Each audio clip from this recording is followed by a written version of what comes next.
Dr. Eric Kelly III and a host of phenomenal speakers from all around the globe for this 7-day virtual event that you don't want to miss.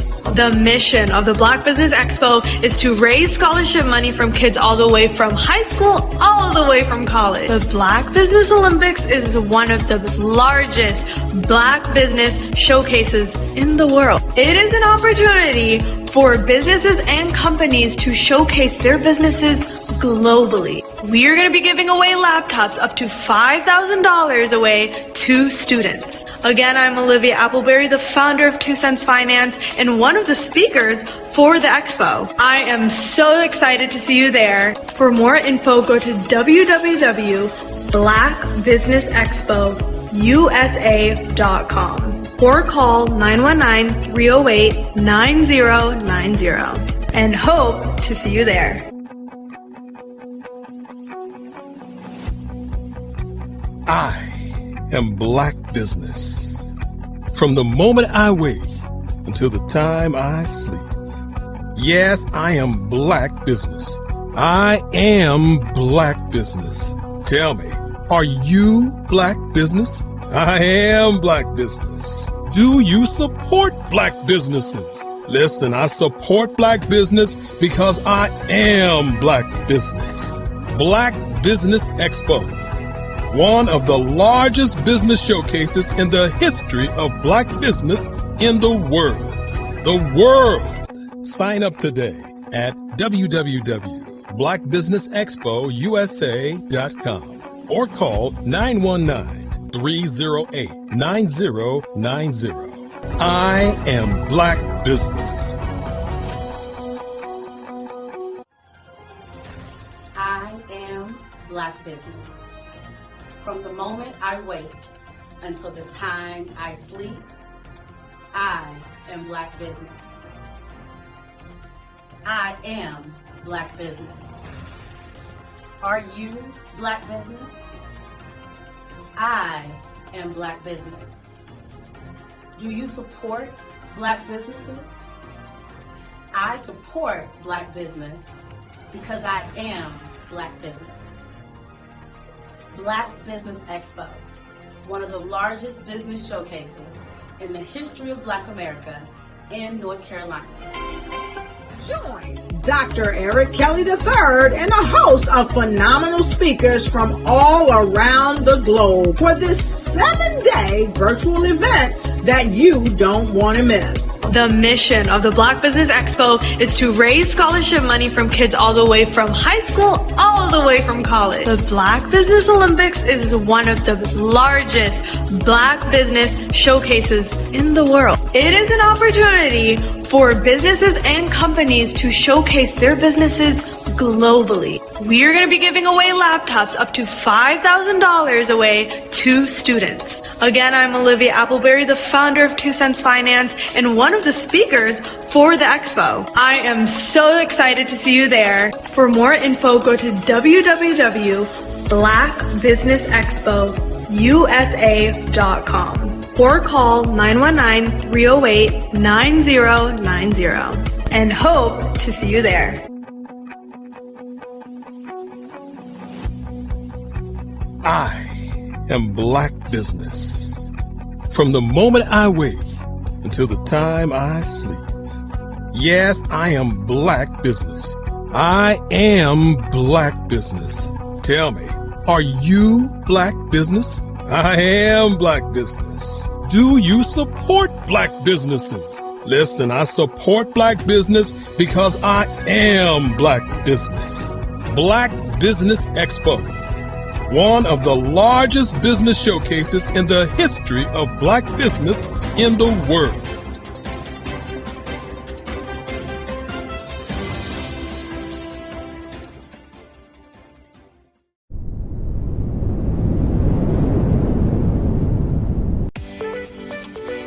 You are in the right place at the right time. The Black Business Network opens again for its Black Business Olympics, a 24/7 broadcast on business, strategies, global branding, social media marketing, finance, advertisement, and much, much more. Featuring the top, most powerful entrepreneurs and speakers and thought leaders from all around the world as they gather together for this phenomenal event. Join the Black Business Network streaming live into the metaverse, STEM City USA, Black Multiverse, Pod TV, Roku, Hulu, iHeartRadio, Apple TV, YouTube, TikTok, Instagram, Google Podcasts, Facebook, LinkedIn, IBM TV, Spotify, and Twitch. Tune in today and be a part of this amazing movement. The Black Business Olympics welcomes you.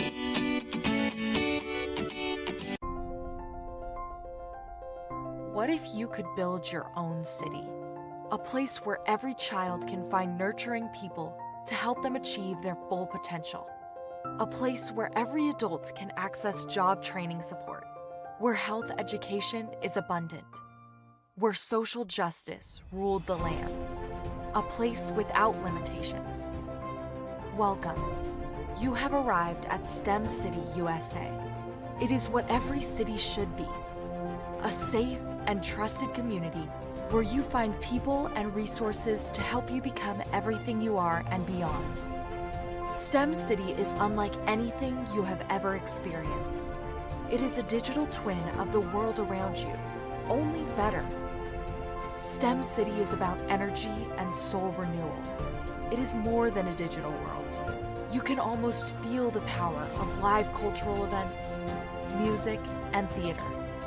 STEM City promises a better future for children with caring mentors and hands-on activities with dedicated tutors to support our youth. STEM City is your passport to a healthy lifestyle with weekly events addressing our community's many issues. STEM City is your financial well-being with helpful information on wealth management, career advancement, job training, and so much more. STEM City is the community you deserve. It is the city where your dreams can come true. STEM City USA, a place in the sky that is accessible to all who reach for the stars.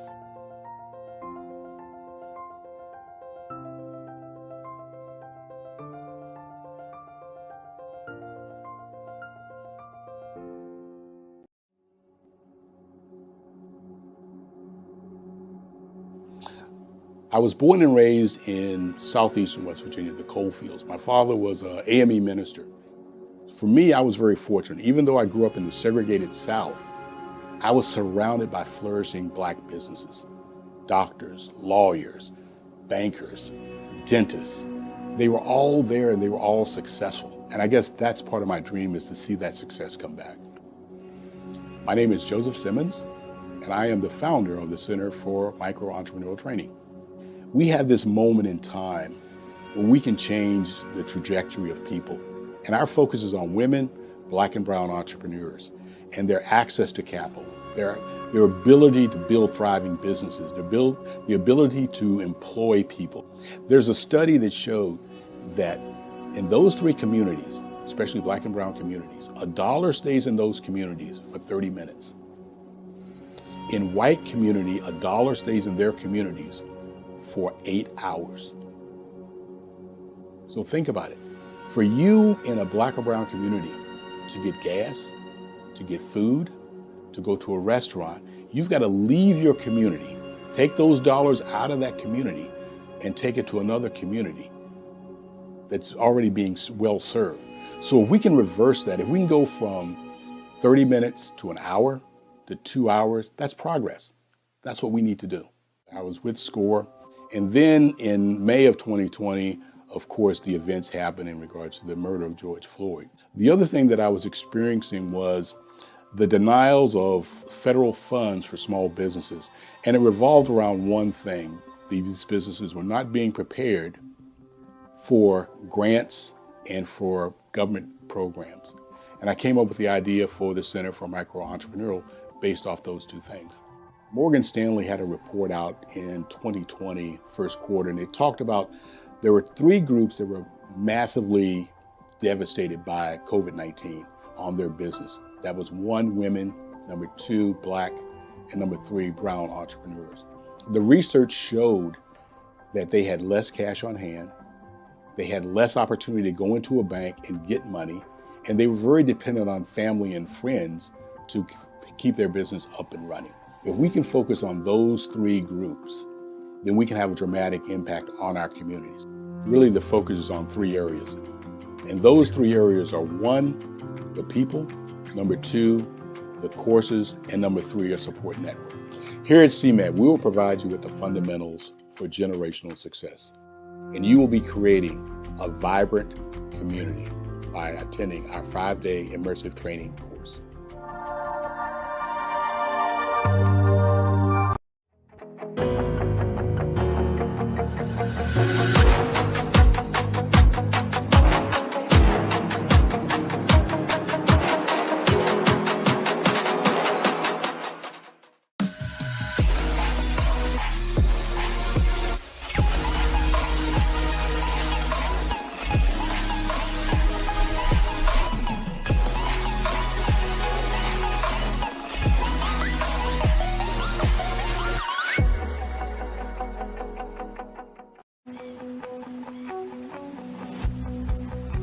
I am Black Business.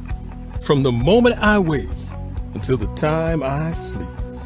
Yes, I am Black Business. I am Black Business. Tell me, are you Black Business? I am Black Business. Do you support Black businesses? Listen, I support Black business because I am Black Business. Black Business Expo, one of the largest business showcases in the history of Black business in the world. The world!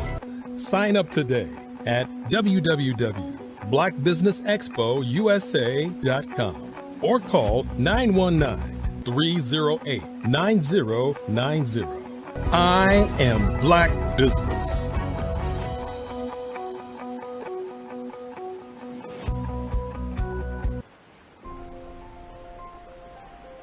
What if you could build your own city? A place where every child can find nurturing people to help them achieve their full potential. A place where every adult can access job training support, where health education is abundant, where social justice ruled the land. A place without limitations. Welcome. You have arrived at STEM City USA. It is what every city should be.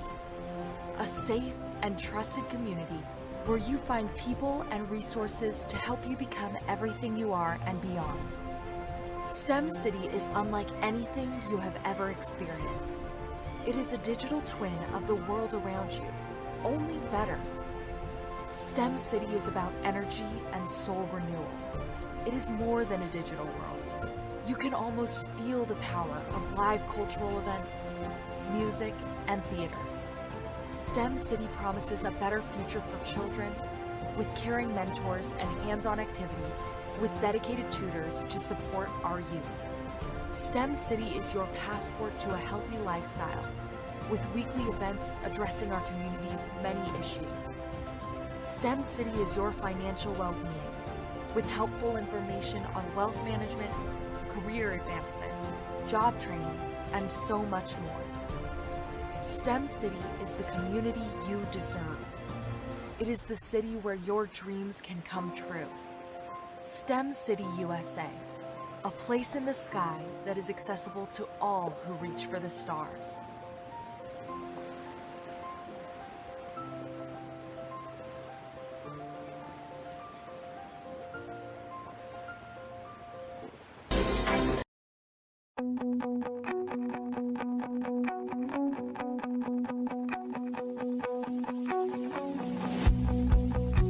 I am Black Business. From the moment I wake until the time I sleep. Yes, I am Black Business.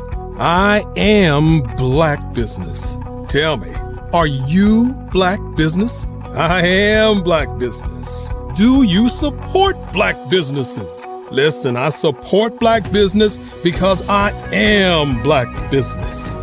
Black Business Expo, one of the largest business showcases in the history of Black business in the world. The world! Sign up today at www.blackbusinessexpousa.com or call 919-308-9090. I am Black business.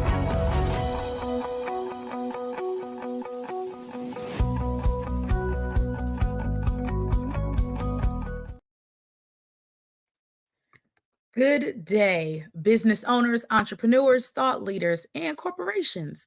Welcome to the Black Business Network. My name is Dr. Sade Adu, and I am your business moderator for the afternoon. And on the Black Business Network, the Black Business Network is a 24-hour business network showcasing Black businesses, business owners, entrepreneurs, and thought leaders worldwide. We have speakers from North Carolina, London, Singapore, Africa, Japan, and cities all over the United States. The Black Business Network is a global community sharing its business knowledge to empower, inspire, and educate businesses about business. Our first speaker is Dr. Steph Audrey. Dr. Steph Audrey is the founder and CEO of Xenoverse Wellness Group, Inc., a global wellness organization formed to develop wellness 1 week at a time through its Med-Spa Tel system, strategically located across the Caribbean, United Kingdom, France, and Africa. Currently, locations are in Jamaica, with the UK and African markets opening soon. Her firm is also in the farming space, offering food as medicine, perishable, non-perishable, media kits, and tonics, supporting the various wellness protocols.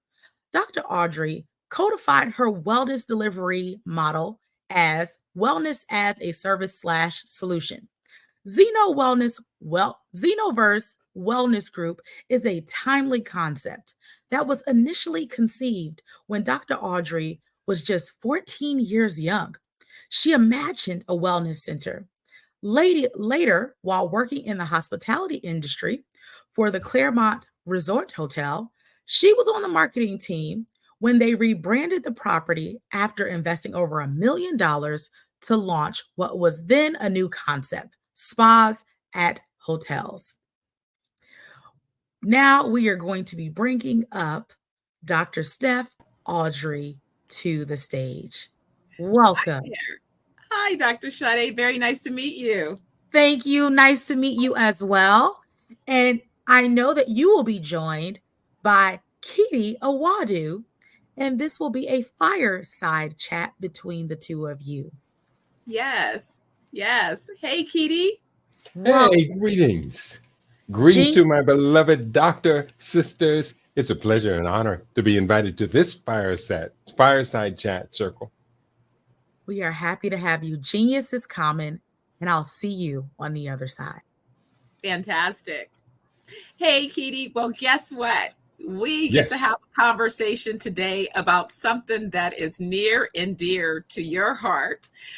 Before we jump into that conversation, I want to tell folks a little bit about you, and then I want you to chime in and add to that richness. So to me, I think of Kitty as one of my most brilliant brothers, as they say, from another mother.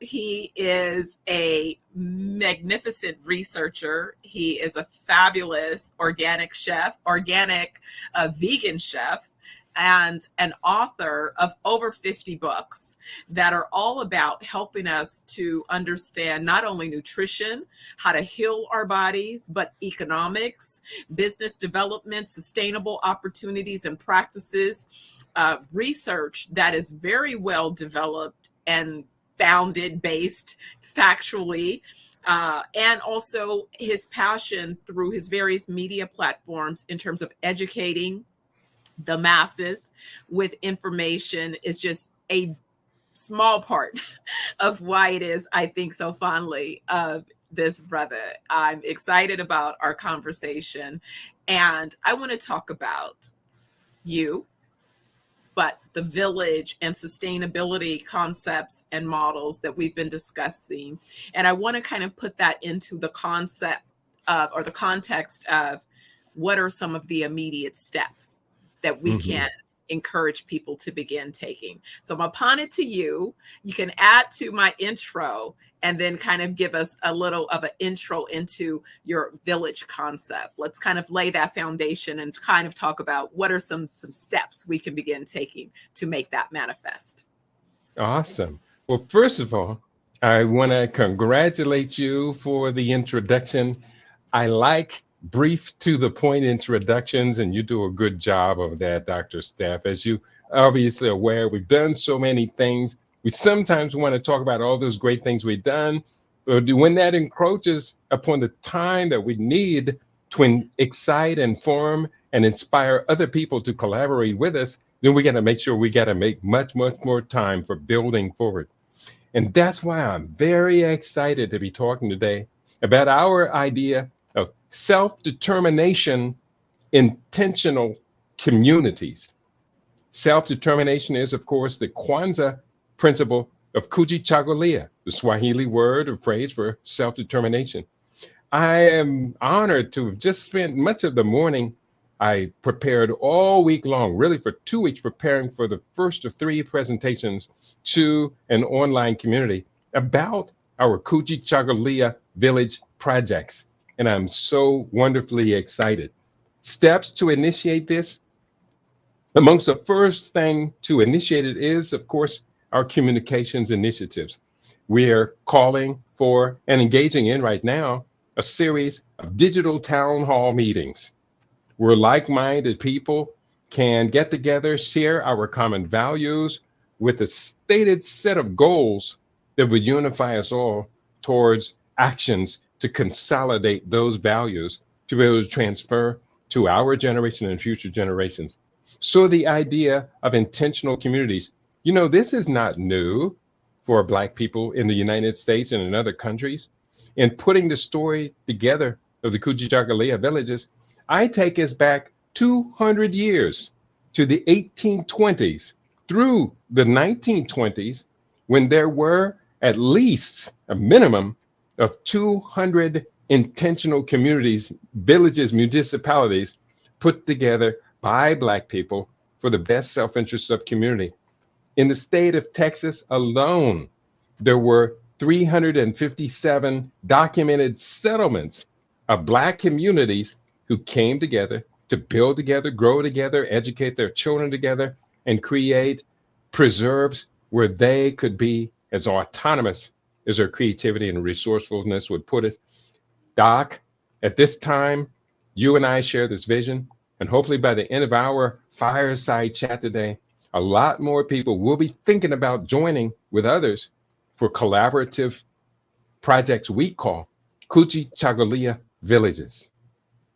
Well, in this, what I see is we're talking about collective enterprise. And before you and I joined the show today, there was a commercial that was airing where one of the highlights that was referenced from this micro enterprise system solution training center was that the dollars in community. So what I want to do is kind of take the villages, the Kujichagulia villages, from this idea of the vision to kind of great, let's talk about what's happening right now in communities, in economies, right? Because let's move it from, there is a history, and I realize that there's a lot of people that are not aware of the history. They're not aware of villages and structures. You know, when we travel around the world, we see different communities structured and operating and functioning. So again, yes, this is not anything new. The challenge is, where are there communities that are set up as thriving communities across the US? And also, how can we create partnerships and alliances with those communities that are functioning and formed in other regions of the world that might benefit from some of what it is we have? What I think we have in the US, those of us who are in the bucket of, those of African descent in the country. What we've had, if we've had an opportunity to participate in business and industry, is oftentimes we've gained a lot of skills and insights on how the US operates as an economy, how it sees itself as a thriving country, right? And you build a country, you build an economy so that you can sustain yourself. And even though some of those initial practices, many of those practices are built on, the basic pillars that every business needs, is you need access to some type of raw materials, you need labor, and you need capital. At the core, that's what every business, every enterprise, every community needs as a basis to begin. Now, the US and other superpowers decided that they were going to divvy up the world and put the world as their resources so that they would have unlimited access to resources, to raw materials, and then that instead of having to pay wages, that it would be better to use slave labor, excuse me, and with that be able to build out industry and sector without having to pay for those initial investments. Same thing with the raw materials, to go to other countries and overpower the people, the natives to those lands and those economies, and take it and then repurpose it for their own benefit, and then monetize that, and then create sustainable systems and laws and all of this infrastructure that would allow that to continue. All right, we're talking about villages that can be created. And I'm kind of saying, so are we looking to do that in the US? Are we aiming to do that in other parts of the world? Kind of, let's bring it down from, the vision to where is it being executed and planned, and how then can we put in place those initial steps? Mm-hmm.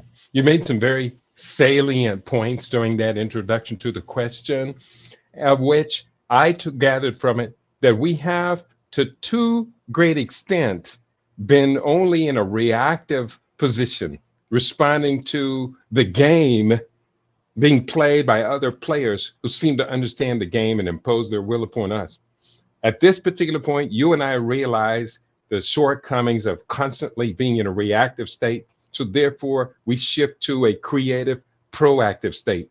Hence, we do make these plans of Kujichagulia villages. I'm glad that you mentioned about the connection of the villages to the land. Land, Mother Earth, is the source of being. Land with water is where life emerges and where life can be expected for continuity. So in the United States, where I began working on these visionary projects, we call Kujichagulia villages around 2006, 2008. We were able to partner up initially with 3 land holdings in Louisiana, near Colfax, Louisiana, which was the site of an 1873 massacre. The Colfax massacre occurred on April 13, where an estimated 150 blacks were killed during a terrorist mob massacre. Well, near there, the Kimball family has allocated their 74 acres of land for us to come through and build together as partners. 40 acres of land in Pembroke Township, which is about 60 miles south of Chicago, used to be a widely inhabited large black township, but has unfortunately been largely abandoned since the last major industries pulled out of the area and just left nothing behind. And then there was a 123-acre project, which took place in Druryville, western part of the Virginia province, where Baba Khalifa, as I know him, purchased the land where Nat Turner was born, immediately adjacent to the territory where Nat Turner's rebellion took place. And so we began building in partnership with them about the same time. Later, we took on a 4th project domestically, the Oyotunji African Village, which is the first part of a U.S. territory designated specifically for an autonomous African kingdom. So very proud. 4 domestic projects. Since I've been talking about it now, I've had 2 other people say, hey, I have, or my family has, large amounts of land that's largely become fallow, out of production. The Kujichagulia villages sound like they would be a good addition to the family's inheritance. And we have been working on, in the past, 3 African continental Kujichagulia village projects: the Ikolaja School in Benin, the Harambe gardening project, Harambe Youth Gardening Project in Zimbabwe, as well as Kujichagulia Village Project at the Lion's Den in Akosombo, Eastern Ghana. Now that we've revived this conversation, we're getting offerings, 3 offerings of land in Ghana, including as much as 500 acres near Kumasi, the 2nd largest city in Ghana, getting offerings and seeking to purchase land in Uganda and Kenya, South Africa, and other parts. I know you have been involved in these conversations as well. So we're excited about doing it. Binding the projects to the land, I think, gives them a whole new level of not only credibility, but almost a spiritual component, because our blood, our tears, our body materials are soaked into these soils. It's time to reach our hands back into those soils and pull out productivity, many times from the suffering of our ancestors. It's a good time to get excited. Then, as you point out, nothing goes forward without a good plan that incorporates direct investment.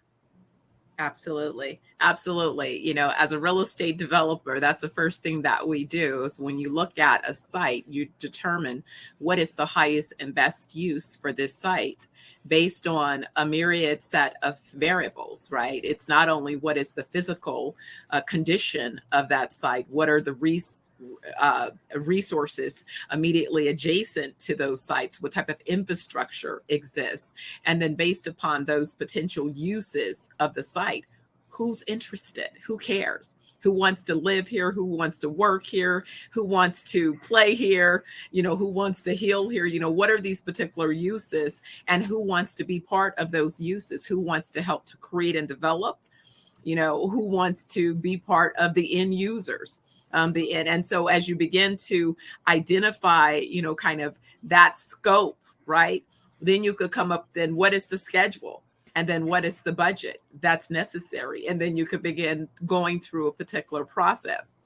And so that's what I think is so important, because again, plans is how you figure out, you know, what is it that we're going to require as resources, and how then do we turn those resources into outputs, so that we're able to respond to the various types of resources that are needed to make a sustainable plan. So when you say that you started on some projects in the US, and now that the conversation has been, you know, regenerated and there's a new level of interest, what is the new kind of working timeline in terms of interest and kind of the gap of where you are in this planning process to what your next set of milestones might be?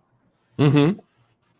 The first stage of our efforts at this time are centered around building the collaborative network.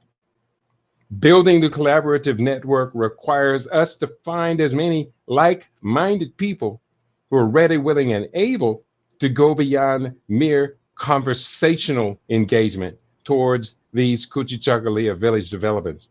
So right now, I have scheduled and we are engaging a series of digital town hall meetings, virtual conferences similar to what we're doing here on the Black Business Network, that will bring the like-minded people together. I'm very happy, very proud that I have the book out as a working model of what we have done and what we intend to do. It's very, very clear about what our plans are, including 110 economic viabilities, practical viabilities that could be accomplished through our villages. Among the many needs, and I think this is really amongst the most important parts, that our plans must be practical at solving problems, challenges, at drawing our resources and our creativity all together to be able to put something on the table that becomes tangible. Because quite simply, I have found, and I believe you would agree, that unless we put tangibilities on the table that actually transform people's lives, the younger generations tend to look at us and roll their eyes and twist their head saying, oh boy, here comes some more of that old folks black talk. Well, I agree with the young people. They need much more substance than that. They need something that's going to be a part of their tangible reality. Does it not only put food on the table, but does it buy a table? Does it secure a home to put the table in? We're going to have to be thinking at that level. So we are building this constituency. I have produced a set of 10 1 to 90 minute, 1 hour to 90 minute broadcasts focusing on specific avenues of Kujichagulia village developments, such as the history of Black towns and how did they capitalize on what I call the 6 pillars of empire to come into existence. And if they no longer do exist, what led to the downfall of Black Wall Street, of Colfax and Rosewood. Boley is still around, but Boley is nowhere near its glory when it was one of the very symbols of Black autonomous and sovereign success in the United States. We had to be very clear about the contemporary challenges we face. African Americans, this beautiful people to which you and I have our loyalty and allegiance, African Americans are not particularly healthy in an environment where the nation, compared to other wealthy developed nations, is not a healthy nation. So if we are the sickest within a sicker nation, we have to ask the question, at what point do we take responsibility for changing this reality? How can we engage in projects that will cut the rate of infant and maternal mortality? Because quite simply, if we cannot replicate ourselves, if we cannot maintain our progressive demographics, we lose everything. At present, African Americans contribute out of pocket $94.1 billion annually to be the sickest people in the sickest nation. That $94.1 billion would be much better off if we could recapture it through our global wellness development projects, which you and I spend a lot of time talking about. If we could recapture even 40 to 50% of that amount of money, that will allow us a lot of strategic money for capital direct investment. Kitty, okay, now you talking to your sister that's been out here. You know, they don't call me Dr. Money for nothing, right? But guess what the hard lesson is that I had to learn over 40 years ago? Just because we know who needs what we have to offer the most, those are not the first consumers. The people that need what we have to offer the most are not the first consumers, because they are looking to everyone else for validation first. So what you have to accept, and it's a tough thing to reconcile, that yes, we're working to educate our folks, but at the same time, that education, they will take it and take it and take it and not react to it until it has been endorsed or validated by others, because that is how they have been brainwashed. And so what we have to understand when we are creating solutions, right? And we know who needs those solutions, we have to first make sure that we're sustainable, meaning we have to survive first. So we have to go to the markets that will pay for us to exist so that we can have enough of something to then really spend the time on educating. I was thinking about this, and maybe this will make it more clear. I was talking with Doc. He's in London, and he was talking about how he was going to treat several patients, but because in the UK, they have free healthcare. So most people don't pay out of pocket for anything.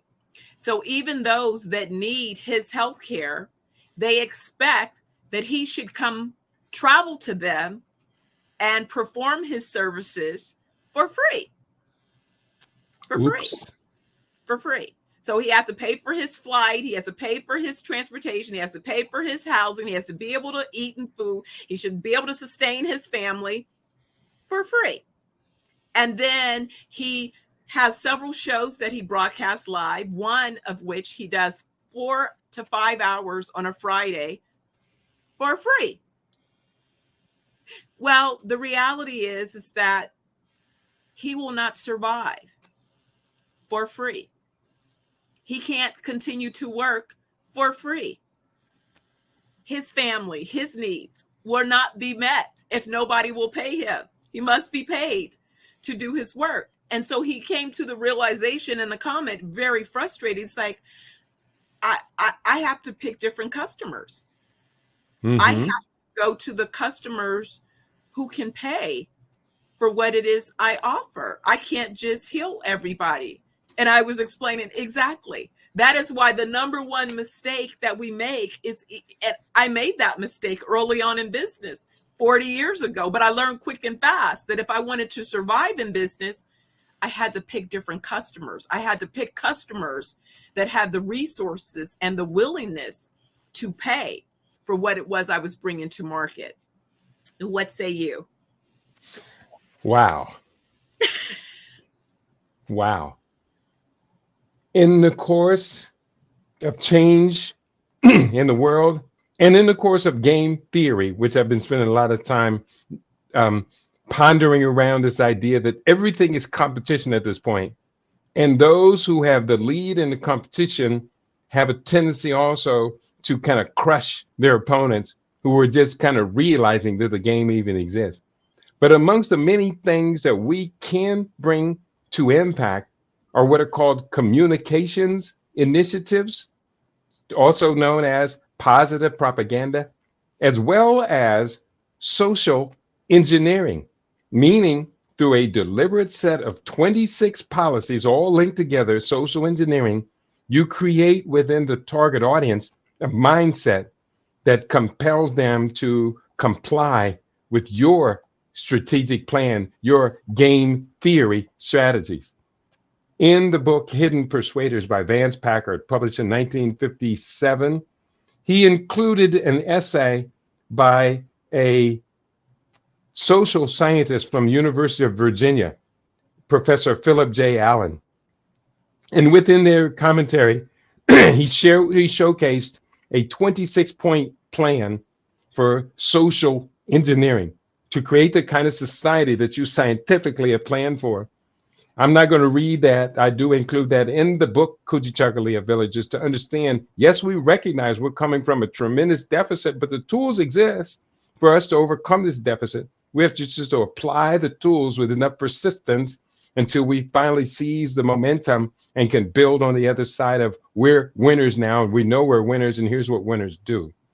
But these do require sufficient financial backing to constantly communicate the defined values that wish to be installed and instilled within the target audience, to be very consistent, to incorporate all of the major social institutions, education, religion, leisure time, mass communications, education. All of these are incorporated towards a master plan. I'm really excited about what all of my studies have presented for us to utilize at this particular time, because I'm convinced that for all of the problems, all of the challenges our people face, and they are no small set of problems, Kujichagulia Villages stands as perhaps one of the single most important methodologies for addressing all of these problems and challenges in a holistic way. Absolutely. Well, I think that it's important to have, this is, a lot of what people don't realize is that there's a lot of thought leadership, think tanks that are formed to study different topics, different elements, different interests. The Milken Institute. There's all kind of institutes that have been formed over the years, and they take on the responsibility of planning for whatever it is the focus. If it's something that they believe that's an endangered species, or, something that, we believe that is necessary as it relates to a raw material, plants, animal, humanity, all of these different things. And what has been lacking is a lot of focused study on what is it that would help support the sustainability of those of us of African descent, those of us who are, native to particular lands and areas and regions of the world, those native environments that oftentimes we were the cultivators of, which is why they're mineral rich and dense and all of these things, especially when we talk about the continent and why it's being pillaged, right? Why the narrative for those of us in America is no, stay over in America while we go over to the continent and pillage all of the resources, so that by the time you realize that you had something in terms of your family lineage there, it's gone, right? By the time you figure it out, we've already grabbed it and redeveloped it, and we've owned it, right? We've taken control of your, legacy, your inheritance, if you will. That's right. But I think that when you talk about this, Katie, that's where we have to break it down into a conversation that's as simple as, if I am a young Gen Z, a young millennial, and I have boomer or Gen X parents, and I am noticing that my parents have limited inheritance to pass forward to me, how can I begin now, if we want to use things like compounding interest or the advantage of being ahead of the curve? You invest when there is an opportunity to realize a gain on your investment. And that is typically before other people have already made the investment. So if you want to be a first mover, then you should be putting down money on land. You should be putting down money towards, if the village is getting 500 hectares of land allocated towards it, what is the big plan in terms of how those hectares are going to be subdivided? What is the ownership possibility? How can we begin to parcel and create ownership opportunities that says, hey, I am going to, as part of my second phase, have a house, have a business, have an X in this particular community. So I want to vote with my early dollars and start to put dollars towards that possibility. I mean, that's what I love about the Jamaican community. When I see homes, you drive around, homes are partially built. And I used to wonder when I first, started spending time in these sub-communities, why is there one story of a house, but then you see infrastructure stubbed in for a second story, but that second story hasn't been finished? And they say, no, Jamaicans go to Canada, they go to the UK, they go to America, and they work and they send money back and they build as they're earning the money, so that by the time they're ready to retire, they can come home to a fully built home that they were able to pay off and own, so that when they retire, now they know that they can come back home and have a place to live. Mm-hmm. And I would think that this opportunity we would be planning and discussing in a similar fashion to help people understand that it doesn't magically manifest. I can be part of helping it manifest by contributing my dollars now towards this possibility, contributing my dollars now towards what kind of business and infrastructure is going to be necessary. How can I participate in building that infrastructure? What talents can I bring towards this overall possibility and help create a solution? Mm-hmm. As I was listening to talk, it reminded me that powerful nations didn't necessarily have the cash on hand to build their instruments and their foundations, their infrastructure of their national power. Many times what they had was a source where these resources would be coming. France did it, United States did it, UK did it. And by having access to where the natural resources would be coming from, then the banks in Paris, London, New York and other places could then begin to leverage their power in lending for future development, just as long as they were assured that those resources would continue to be coming. That all now is reflecting on one of the latest trends happening in global economics in fintech, financial technologies, that we're seeing the rise now of central bank digital currencies, what are called CBDCs.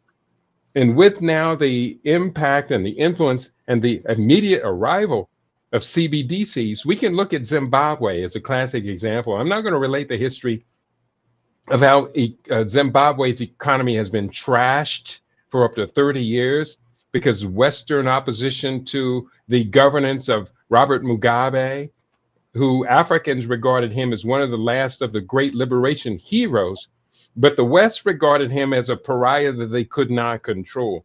So they destroyed Zimbabwe's economy by hyperinflating the money, printing Zimbabwe currency in huge amounts in Germany and other places, and then shipping them into the country. It was outrageous what was happening. But now Zimbabwe has launched the first African central bank digital currency called the ZIG, Z-I-G. And with the ZIG is now backed by gold. We recall the US took itself off of the gold standard and many other nations followed and then went into the SWIFT system, which was dominated by the US petrodollar for 30 years. Again, that's history. We don't need to repeat all of that. But the future is central bank digital currencies backed by and backing the sovereign wealth of that nation.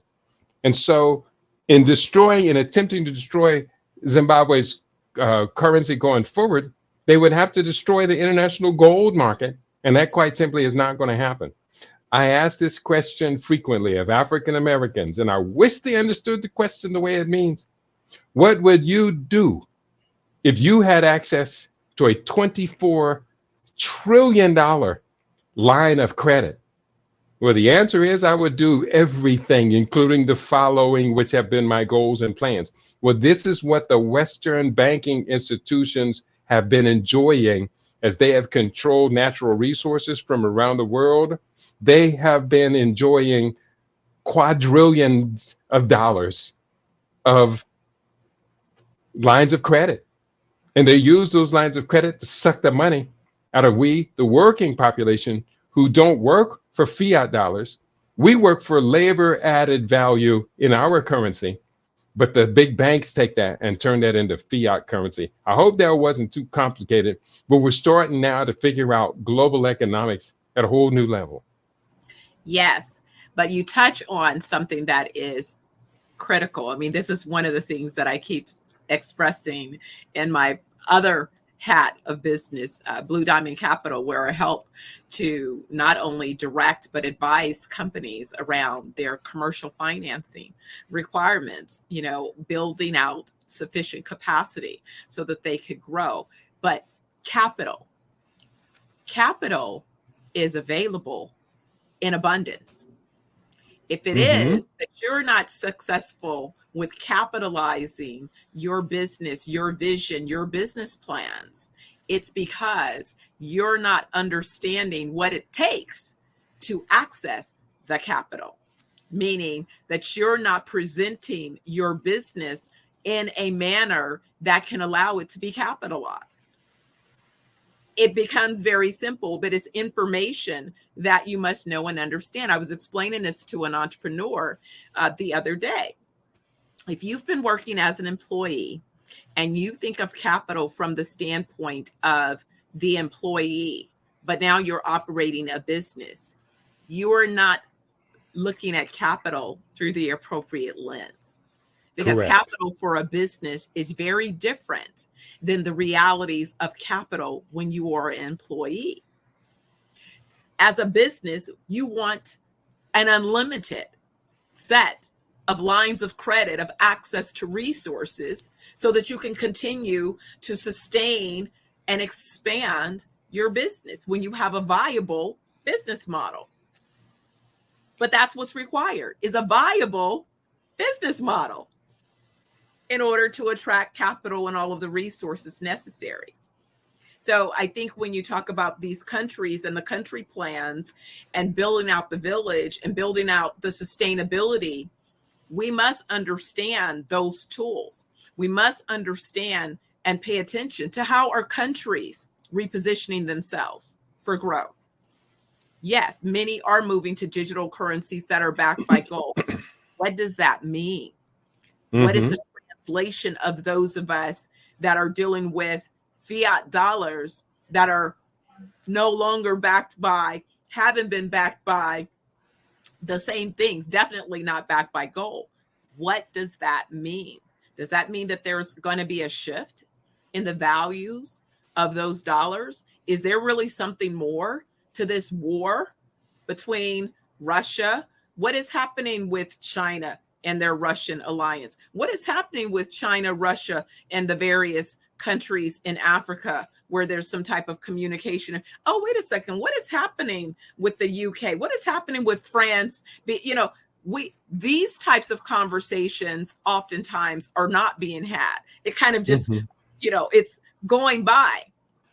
But those are the things that we should be paying attention to. I always say, let's start with the money. Who's making money? Who cares and who pays and who benefits? That's right. Who cares, who pays, and who benefits? That's right. Let's start there. And I think one of the things that leads to our misunderstanding and our shortcoming is a lot of us don't understand the distinction between what you and I are referring to as fiat currency and what I call LEDs, labor earned dollars.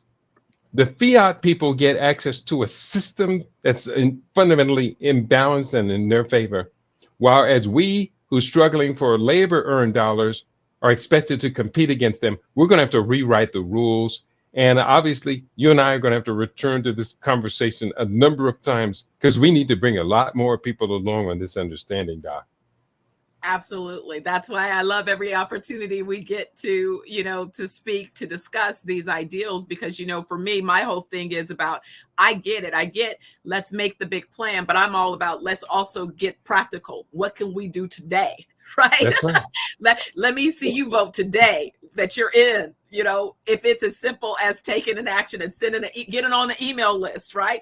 In fact, Keedy, how is it that people should get in contact with you to learn more about the plans? How can we have them start voting with signing up to be on the information flow?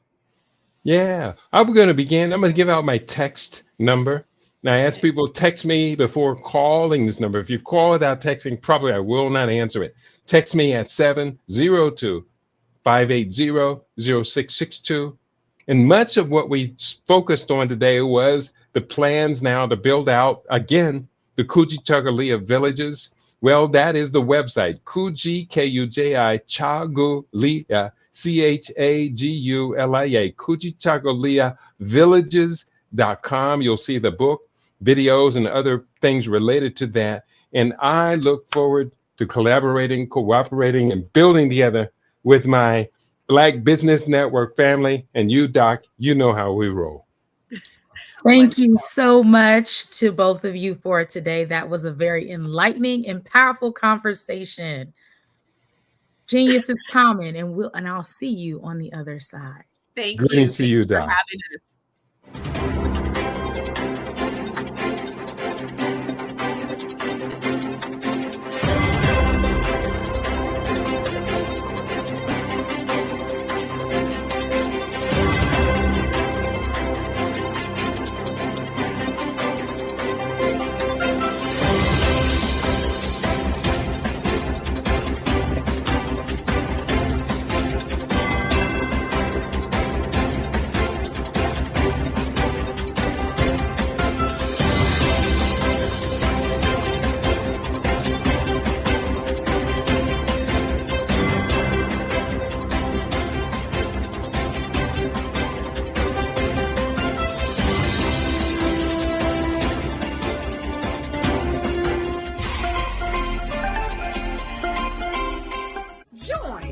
Dr. Eric Kelly III and a host of phenomenal speakers from all around the globe for this 7-day virtual event that you don't want to miss.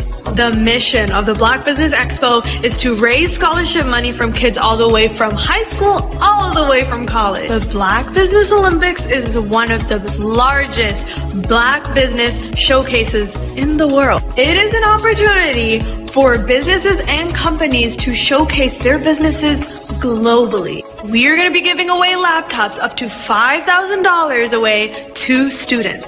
Again, I'm Olivia Appleberry, the founder of 2 Cents Finance and one of the speakers for the expo. I am so excited to see you there. For more info, go to www.blackbusinessexpousa.com or call 919-308-9090 and hope to see you there.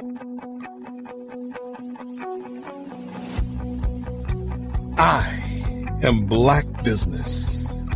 From the moment I wake until the time I sleep. Yes, I am Black Business. I am Black Business. Tell me, are you Black Business? I am Black Business. Do you support Black businesses?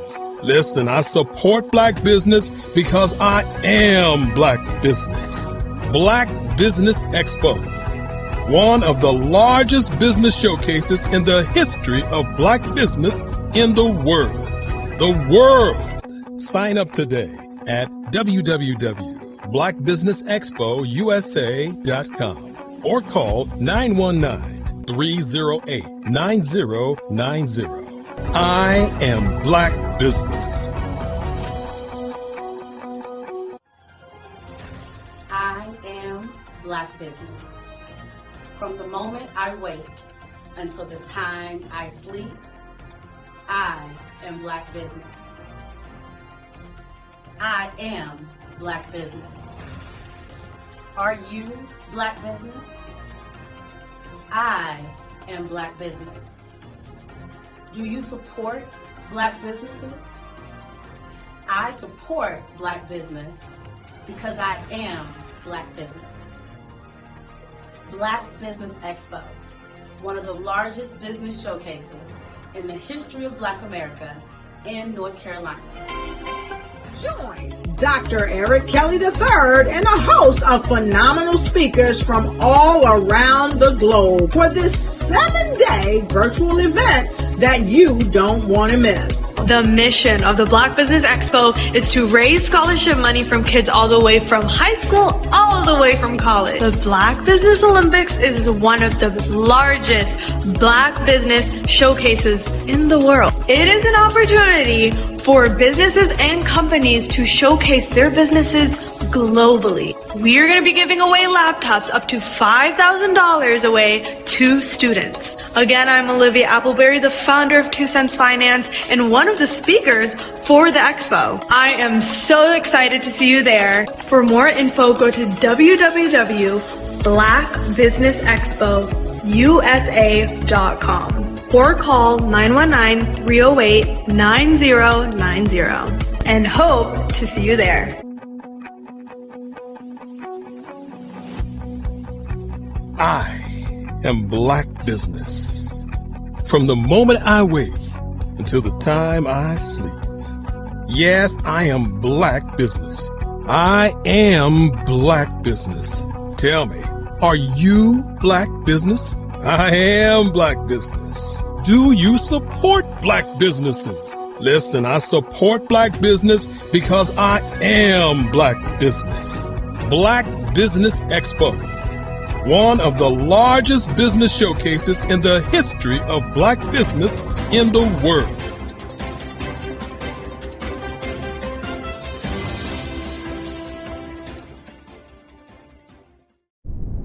Over the past few years, we've seen the growth of existing and new initiatives focused on financial inclusion, building global networks, and reducing the wealth gap in response to the idea there's not enough seats at the table.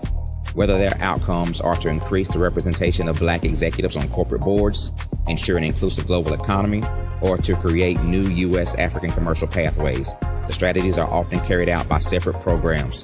The question is, should they be?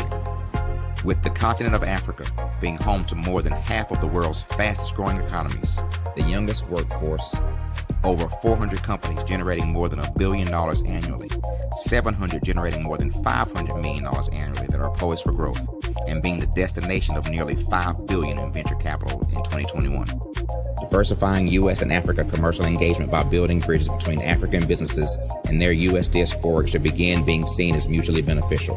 From helping to reduce Africa's enormous capital gap to catalyzing two-way trade opportunities, the COVID-19 global pandemic hopefully has taught us that global challenges and opportunities are more interconnected than we thought. During the pandemic, African companies like Unicorn Flutterwave, insurance provider Reliance Health, ride-hailing app Yasir, and 54Gene, the continent's first bank of DNA on people of African descent, proved that when African companies have access to networks, capital, and information, they grow big, grow fast, and create solutions that are valuable to the world. This is why Be Direct was created. We are the first U.S.-based but African-centric board preparedness and board search company designed to connect U.S. Black talent and corporations to African businesses. Unique and fundamental to Be Direct's success is our process of helping board candidates adapt their experience and networks to an African context before they're connected to high-growth companies that are looking to locally and globally scale. From our focus groups with African business execs and government leaders, we don't ignore the sentiment that business is easy, but people are hard. Having a pool of board candidates with hard-to-access networks and extensive experience across the business life cycle, including successfully raising capital, is table stakes for an initiative like this. So yes, we have that. But corporate or entrepreneurial success in the U.S. does not guarantee success in Africa. Developed alongside industry partners on the continent, our training program, Be Direct Prep, is designed to transpose their experience to create cultural comfort, understanding, and a commitment to helping businesses in Africa scale. Our board governance sessions are African continental and country specific, integrated with cultural awareness and dexterity training, masterclasses led by African industry execs, and mentoring and coaching from African continental-based facilitators. But even more unique to Be Direct Prep, we cap off our training program with an immersion trip to help candidates that have not been to Africa before see and feel Africa's complexity and opportunity from African soil. We all know traditional network-based board placement has historically left a lot of us out of ever really being in the paid board pipeline. Our strategy supports the work of many great organizations that are successfully filling seats at U.S. board tables by creating more tables for those that are still left on the sideline. It's time to start seeing the role and value of U.S. Black talent and businesses on the continent of Africa differently. Old perceptions and habits limit economic inclusion. Let's transition Black talent and the African businesses they will support from the periphery of the global economy to its core.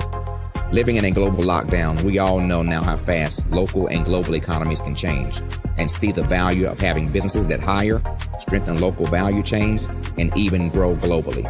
Status quo in any form holds back progress. We must democratize U.S.-Africa commercial engagement by socially and economically connecting cultures that have long been disconnected. It's time for Africa's U.S. diaspora to redefine their global value by helping African businesses scale continentally and globally.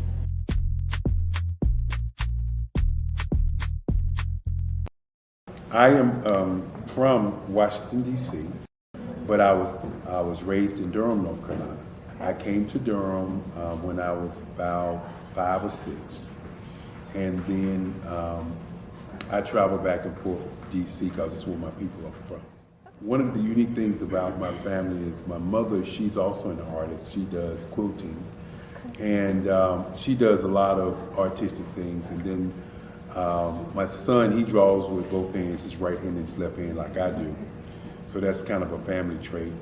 And then my other son, he's a videographer, and my daughter, she works, she's a regional vice president for Sunglass Lab.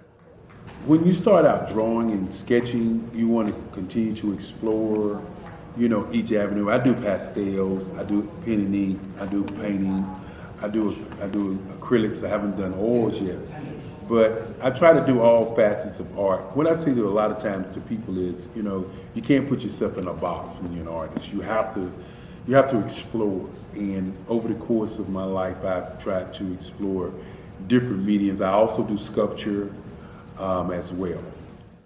I choose my subjects by the intensity that they have in their faces or the intensity that somebody is moving, because I do more than portrait drawings. I also do I do abstract, and then I do figurative drawing also. Well, what happened in this particular show is that I started out trying to come up with something that would be a little bit different than what everybody else is doing. So I was working on a Barack Obama show, and they wanted me to do some paintings of Barack. And so what I did was, because of the deadlines, I kind of did it kind of fast.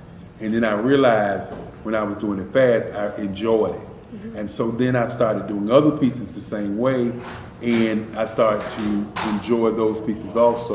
And so I came up with this particular style, and it's a style of lines and colors. And what's interesting is that when I was in college, I did a show called Lines, Colors, and I talked about the boldness of the blacks, the hotness of the whites, and this is how this has come about, later on in my life. And the colors comes from a lot of the entertainers that I work with, where they wear different colors. They don't wear, your plain reds or your whites. They wear different colors, and so that's also another piece of what's giving me the colors. The subtitle of this show is Faces That Speak Life. That's real critical.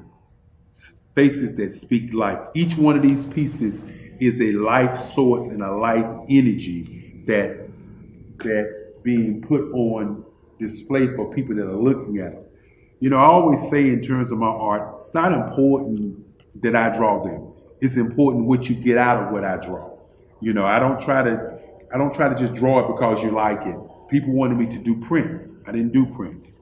People asked me to do different people, but the people that I choose are people that make a difference in the lives of people in the world. So the human landscape idea was, again, as I say, the lines represent your emotions, it represents your ideas, and it represents your journey as a human being. And that's why you get the different pieces and the different looks. And as you notice, I try not to do one look that looks alike another look. And that's what's the most important part of this show. Artist to me is a creative expression of something from nothing. It explodes onto the canvas, or it explodes on in my work. One of the things that I try to do more than anything is I try to just give the lines and the movements and emotions and expressions into what I do. Art really means to me a chance to express how I feel deep down inside.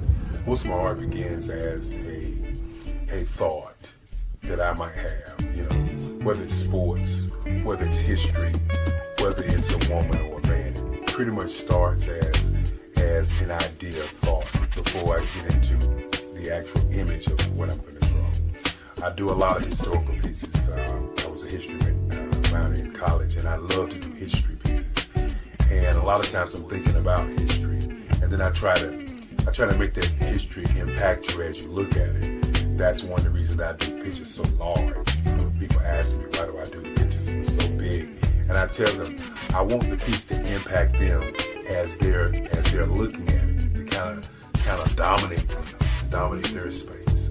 And most of my pieces I try to do off page. I don't try to do anything that's going to be in those four corners or in a square. And I want your imagination to be a part of the piece that you're looking at.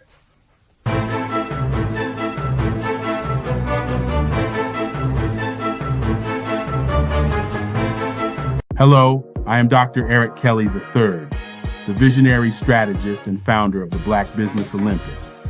I invite you to showcase your Black-owned businesses on the Black Business Network global stage.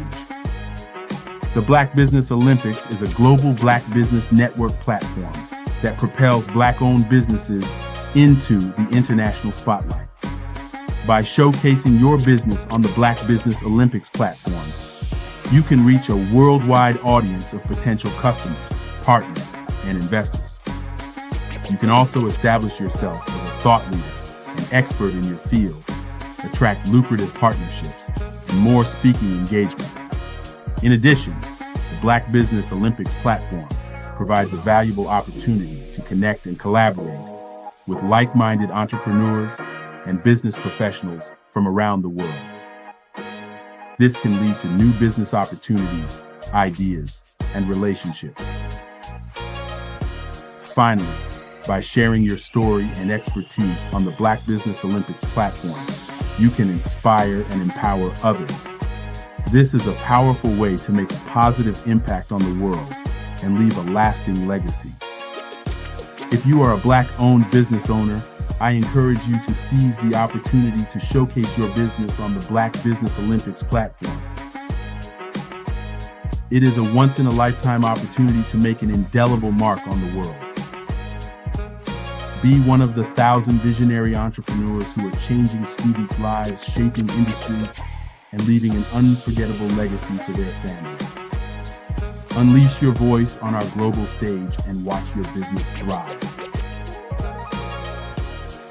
Black Business Olympics is one of the largest Black business showcases in the history of Black business in the world. Yes, the entire world. Just give me a call today at 919-308-9090.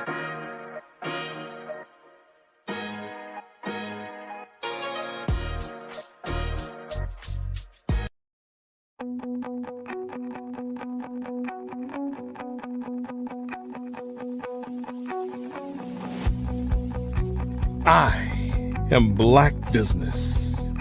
From the moment I wake until the time I sleep. Yes, I am Black Business. I am Black Business. Tell me, are you Black Business? I am Black Business. Do you support Black businesses? Listen, I support Black business because I am Black Business.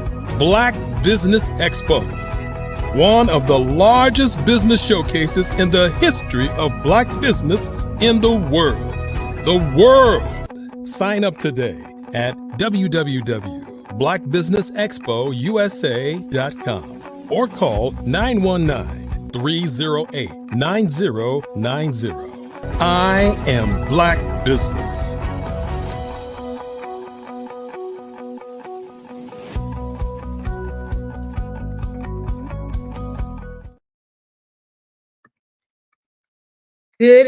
Good day, business owners, entrepreneurs, thought leaders, and corporations. Welcome to the Black Business Network. My name is Dr. Sade Adu, and I am your business moderator for this evening on the Black Business Network.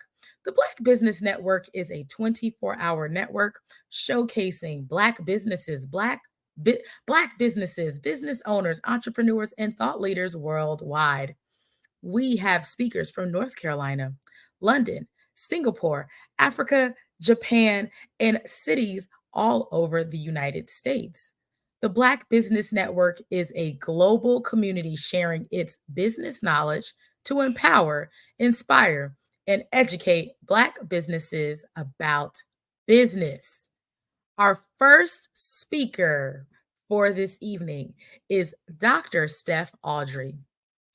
Dr. Audrey is the founder and CEO of Xenoverse Wellness Group, a global wellness organization formed to deliver wellness 1 week at a time through its Med Spa Tel, strategically located across the Caribbean, UK, France, and Africa. Currently, locations are in Jamaica, with the UK and African markets opening soon. Her firm is also in the farming space, offering food as medicine, perishable, non-perishable, medical meal kits, and tonics supporting the various wellness protocols. Dr. Audrey codified her wellness delivery model as wellness as a service or solution. Xenoverse Wellness Group is a timely concept that was initially conceived when Dr. Audrey was just 14 years young. She imagined a wellness center. Later, While working in the hospitality industry for the Claremont Resort Hotel, she was on the marketing team when they rebranded the property after investing over $1 million to launch what then was a new concept to have spas at hotels. We are excited to have Dr.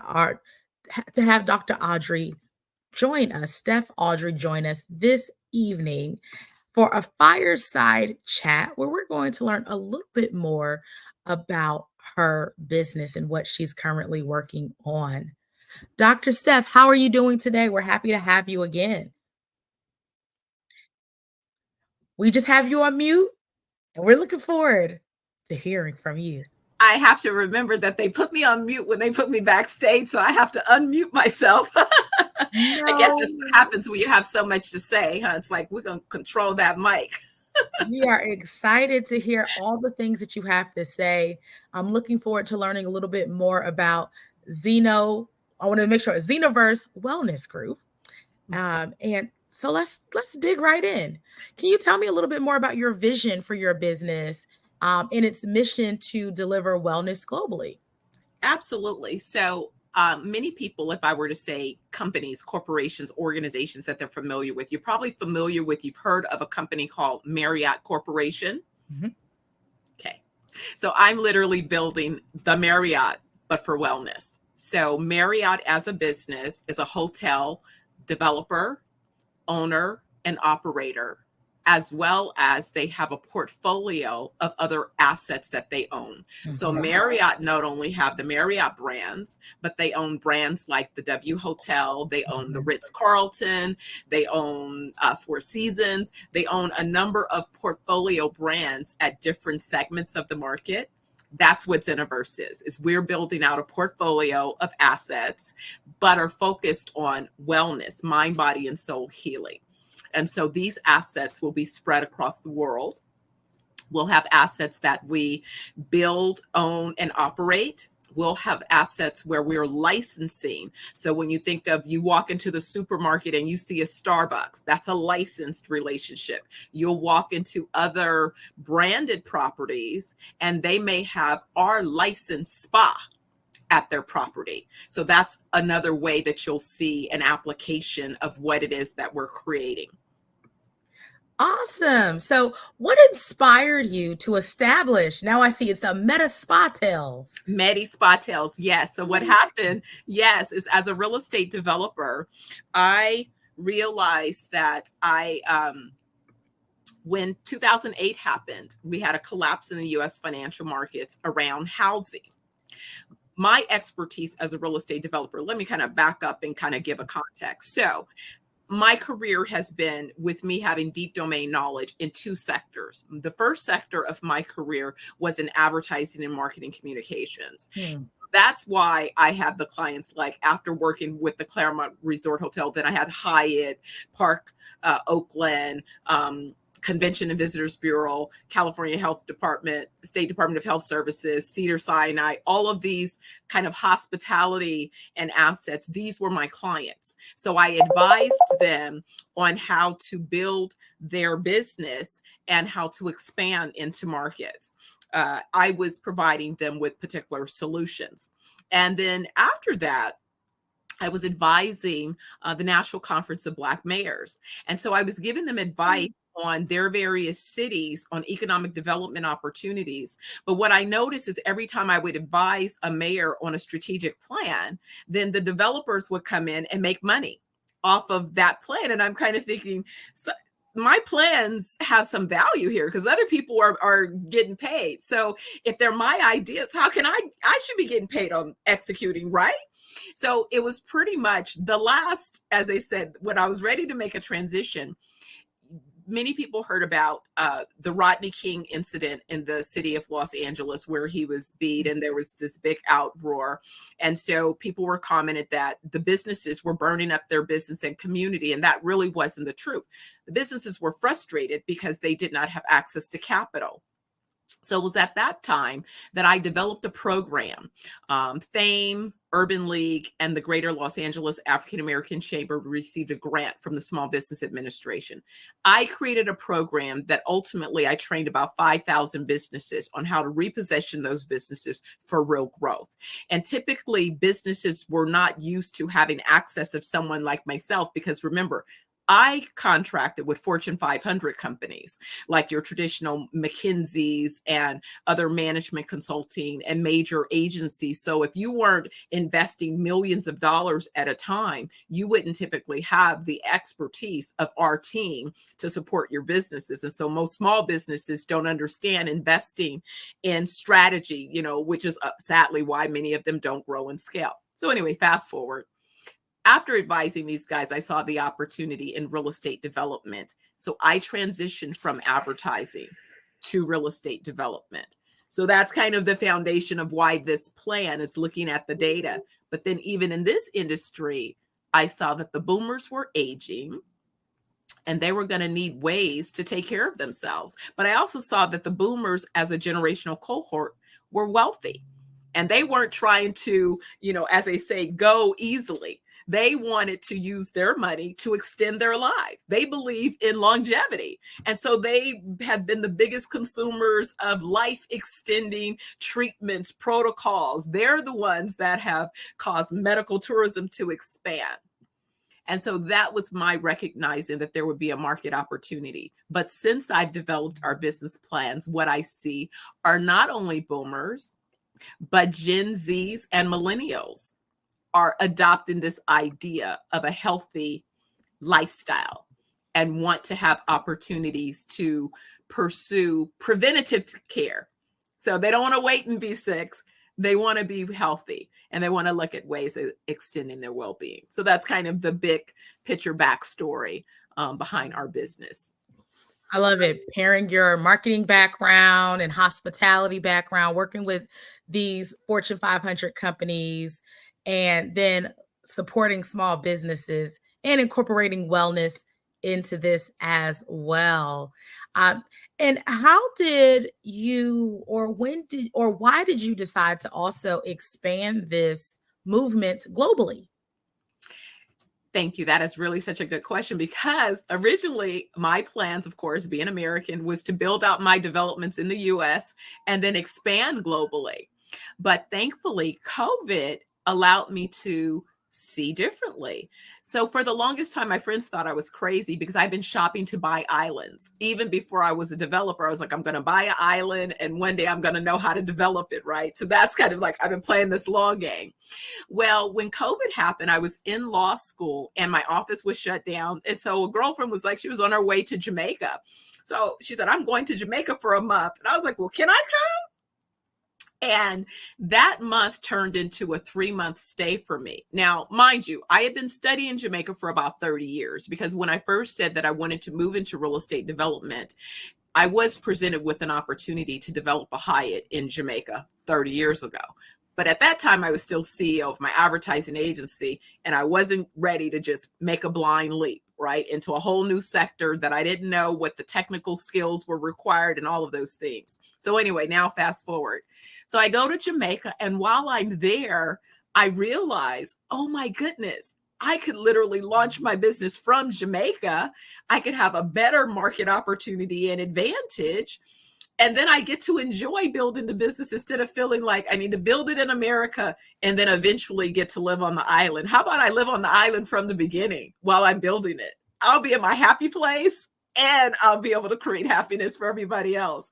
So that's what happened. And that is just, a matter of realizing that, again, in real estate, cost of land, cost of resources.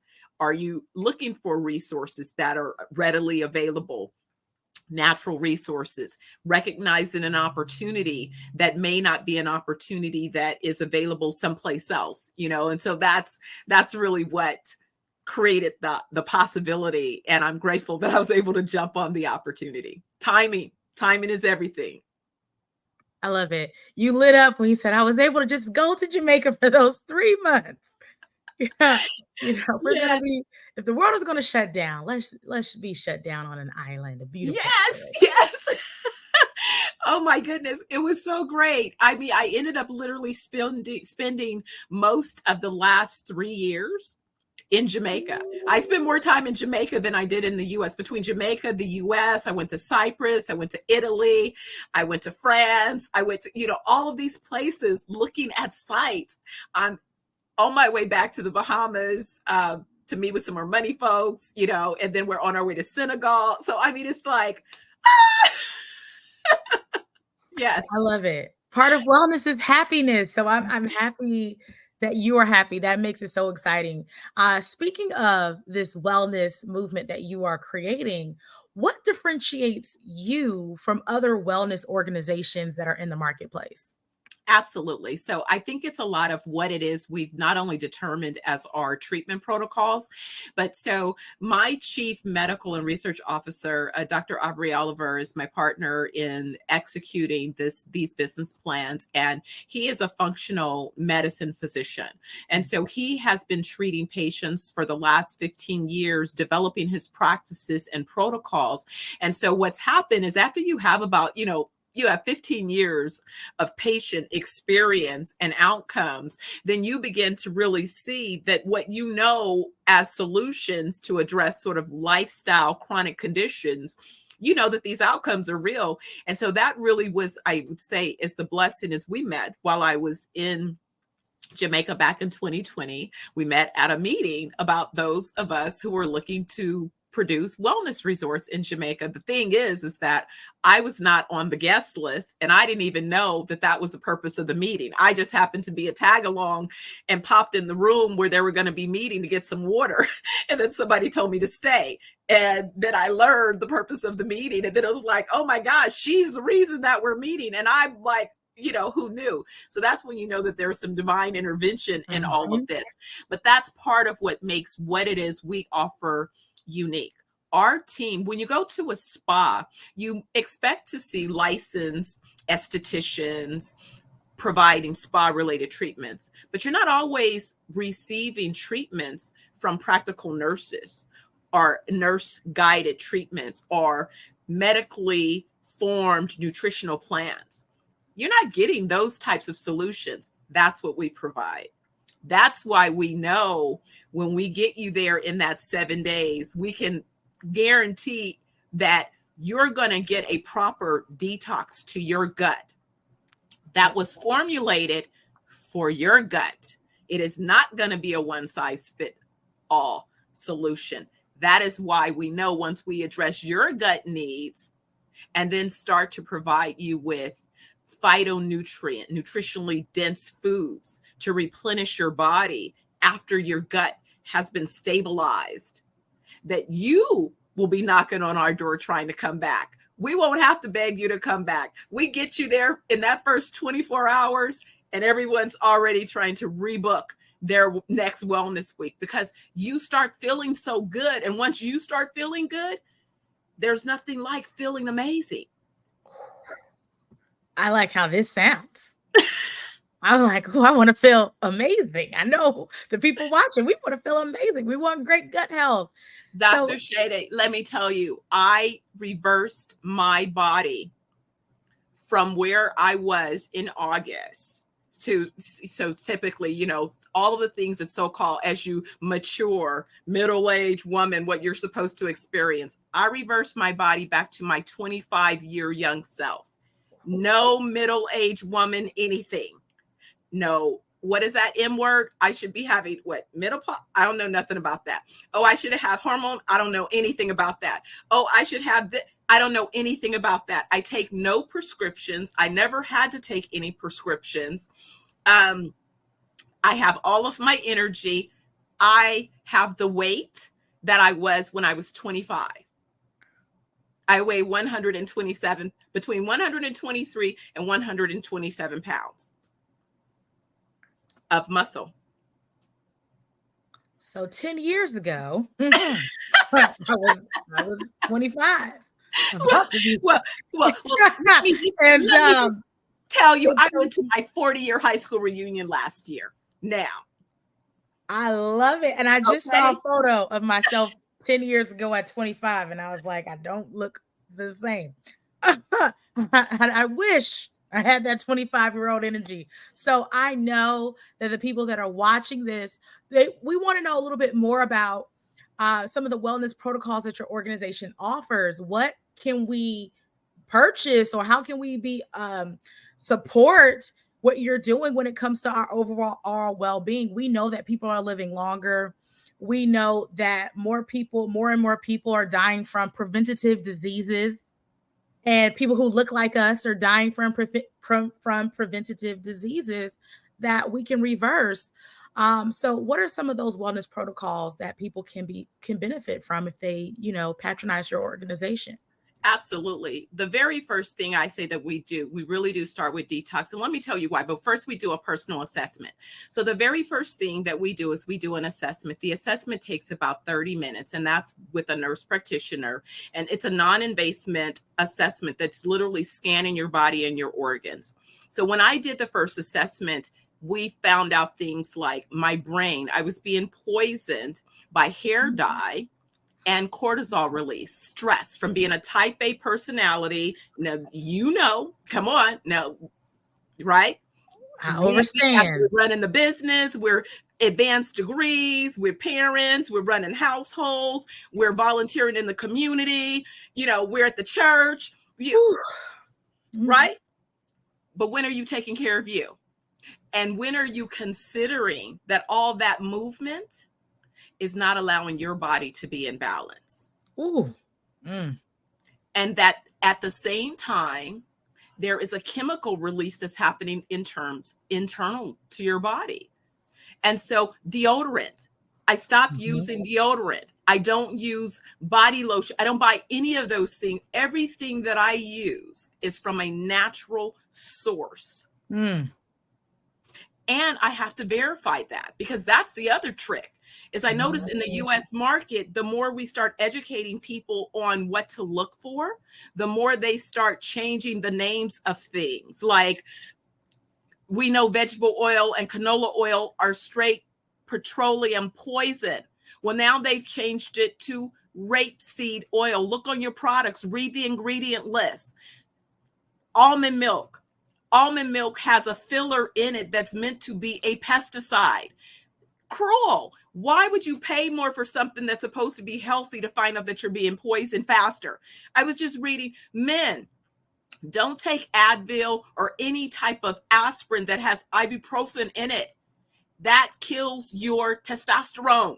I mean, on and on. Like, I could be talking until I'm blue in the face and just telling you about common everyday products that you're using, things that we're consuming that you're not thinking about, that you're poisoning yourself. So trust me, you need to be detoxed. That's the best gift I can give you, is to start with detoxing your body. We have a gut cleanse right now that we literally have available to set a 6-day cleanse, $49.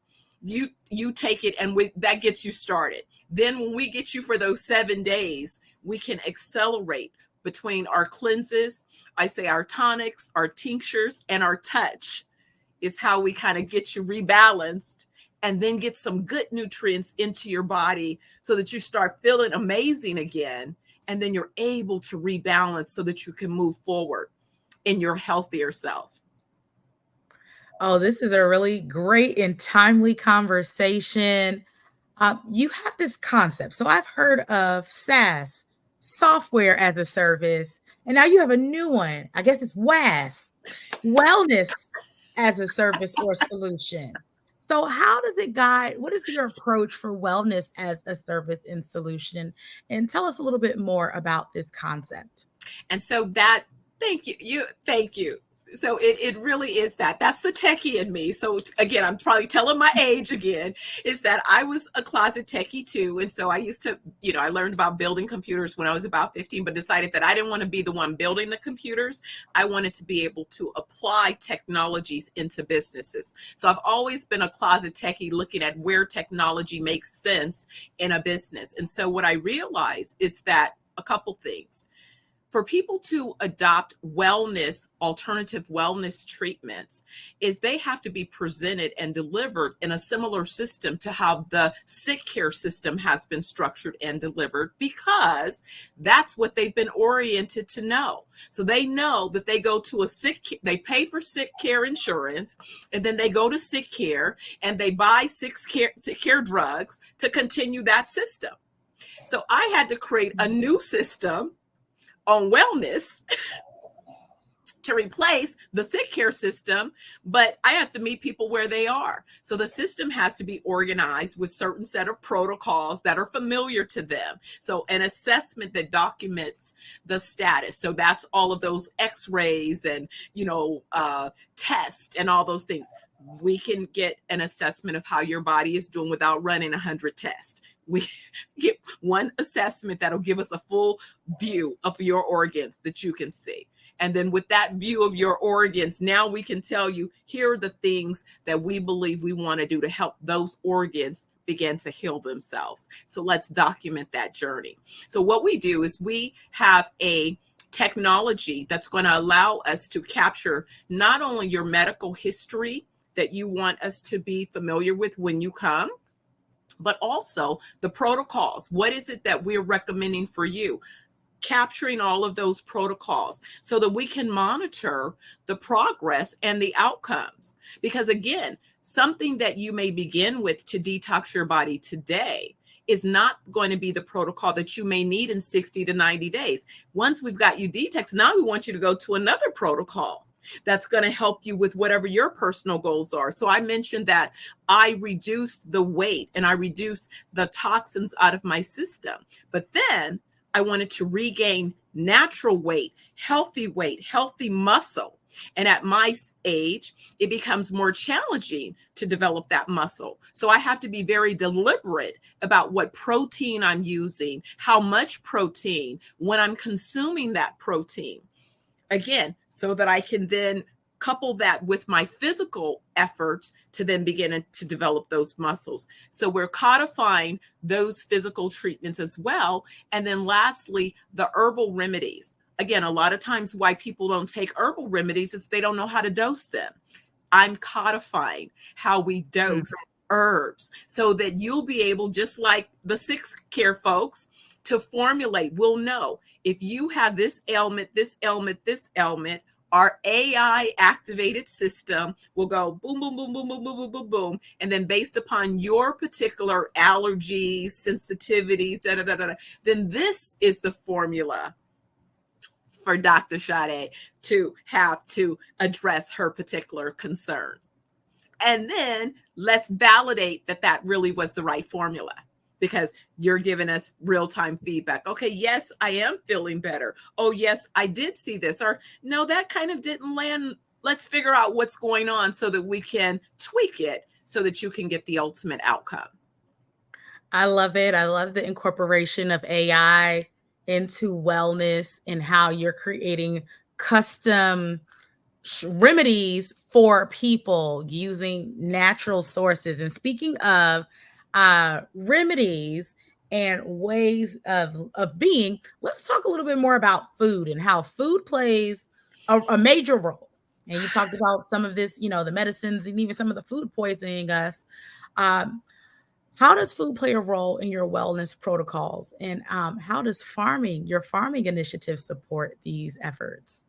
Well, what's so tragic is we have learned that several people have decided that world population is too significant. And so they decided to take it upon themselves to determine, one, who we don't need any more of. So they picked certain populations, certain communities, certain ethnic groups and said, we don't need them. So let's just poison them. And you can see this when you go through. Let me ask you this. Have you ever been driving down the street and you hit an intersection? At one corner is a church, the other corner is a liquor store, the other corner is a dialysis center, and across the street is a fast food chicken joint. I'm pretty sure I have. All right. And then you go into some other zip codes and you do not see none of those things in those other communities. You wonder why that is? That is not by accident. That is deliberate design. Or you go to a community, you go to buy groceries. I was stunned. I went to buy groceries in a high-end zip code, but it happened to be high-end African American dominated zip code. And I was stunned that when I bought the fresh meat, you break it open and it was brown on the inside. And I was like, so I took it back. Clearly the people were looking at me like, what's wrong with you? And I'm like, no, no, no, no, no. I lived in the marina. I used to buy, it never was brown in the center when I opened it. So no, this is not acceptable. And then when I realized that that's what they do, because they really redirect the old meat to certain neighborhoods, the old vegetables to certain neighborhoods. So you're getting the worst of the worst of the worst, food deserts. So now you have the worst food, you have the worst produce, you have limited access, and what you have are mostly fast food joints with what was vegetable canola, now rapeseed oil, which is basically petroleum oil. You are exactly correct. Especially if you're living in other countries, you notice that there's certain things that are banned in those countries that are not banned here food wise. And you go to the markets, the food is fresher, the food expires. You are definitely on talking about something that's important. I come from a family of farmers. On my mother's side, we have some farms. And part of your mission is supporting this horticulture and entrepreneurs. So let's talk a little bit more. I want to go more into this food conversation and your commitment to training and developing entrepreneurs and farmers. And what is some of your vision with supporting entrepreneurs and farmers? Absolutely. And again, thank you. Such a wonderful question. So what I realized when I went into Jamaica was two things. One, I noticed that all my years going there, that back when, remember I said they wanted me to do a Hyatt, and then I was like, no, no, no, no, no. So when I finally visited the island, what I noticed was you had several big organizations, and they maybe hire 5 Jamaicans. But then if you drive around the community, you're like, wait a second, what about the rest of these people who are starving and hungry and don't have an opportunity to participate in tourism? Tourism being the biggest economic driver of the island. So then I was mad. I'm like, how do these big organizations hire 5 people and then take all the money out of the country? That's just ridiculous. Why would anybody allow it? So when I decided to create my business plans, I said, I have to be able to create an ecosystem and contribute to the growth and development. So I spent time going and learning these sub-markets, meeting the entrepreneurs, meeting them where they were in their communities, and learning about them, learning about their perspective, learning about what they see as opportunities and what they experience as limitations. And once I gathered that data, it validated that I could literally solve their problems by expanding this ecosystem to help them have access to the big corporations that I'm going after. So here it is. We're going to be calling on a corporation that's based in the US. They provide 11 million meals a day. Ooh. And they oversee 1.9 billion square feet of dining spaces a day. 1.9 billion square feet of dining spaces. Ooh. So think of the volume of ingredients that they require at these various facilities. So by building this ecosystem and training up these farmers that would not normally have access to those clients because they don't have their business structured properly, they don't have all of the shipping and all of the other things that they need to have in place to really go after a client of this size and scale. They need help. We are basically incubating and accelerating those so that they could participate, but more importantly, structuring those organizations appropriately so that they can become sustainable organizations. This is wonderful. As a seasoned real estate developer, how has your experience in commercial real estate influenced your overall wellness and entrepreneurship journey?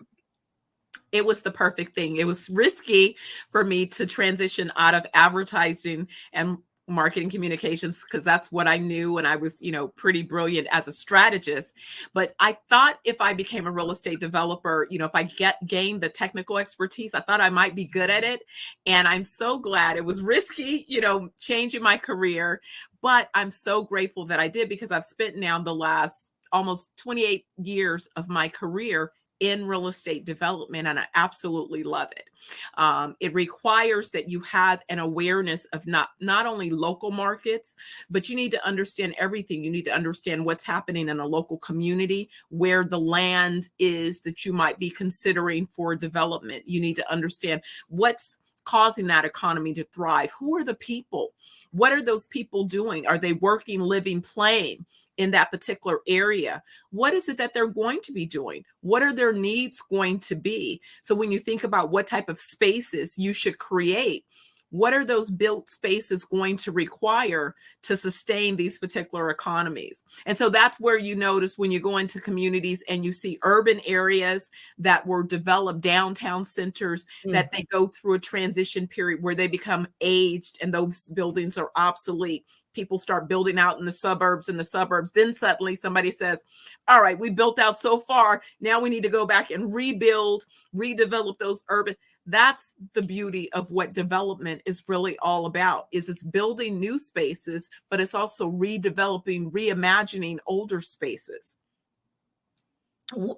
So what inspired this transition from advertising and marketing to wellness and real estate development? Was there what was the pivot where you said, I'm doing this, but I'm tapping into this new industry? There's so many people who may be in a transitional phase and they want to know, what's the sign, or how do I know it's time to transition?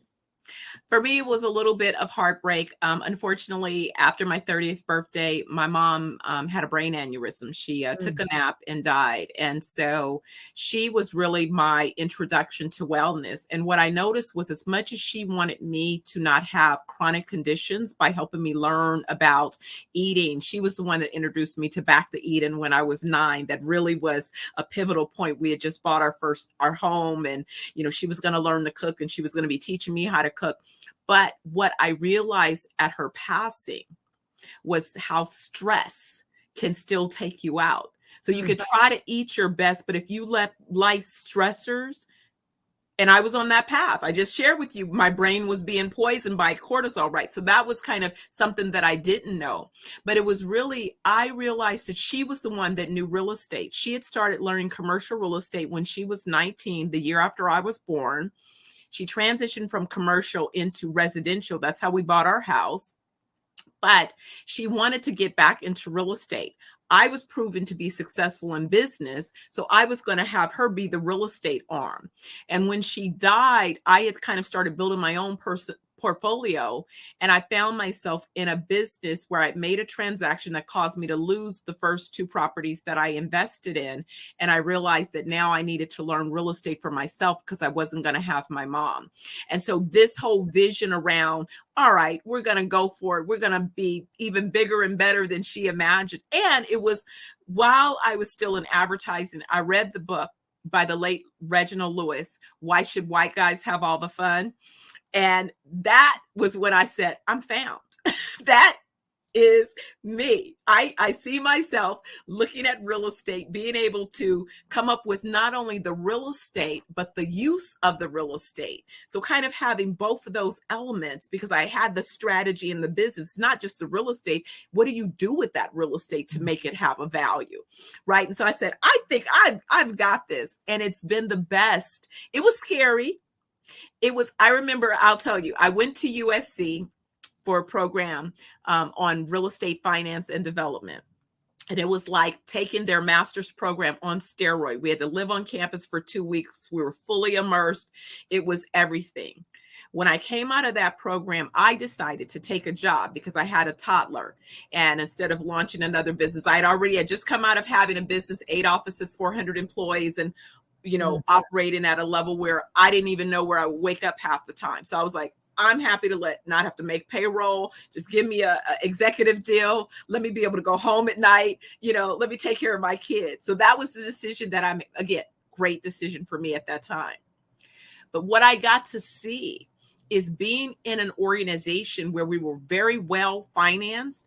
I got to cut my teeth on $150 million development deals. Whereas if I had started as a small independent operator, I would have had to start on much smaller deals, so I got to control billions of dollars. So my whole real estate development career has been from the standpoint of being at $1 billion level in directing assets, and then transitioning that into creating my own business from that template, which was very much what I did in the advertising world. I work with Fortune 500 companies. I work with category leaders. So I learned how the leaders in each sector, how they conducted their business.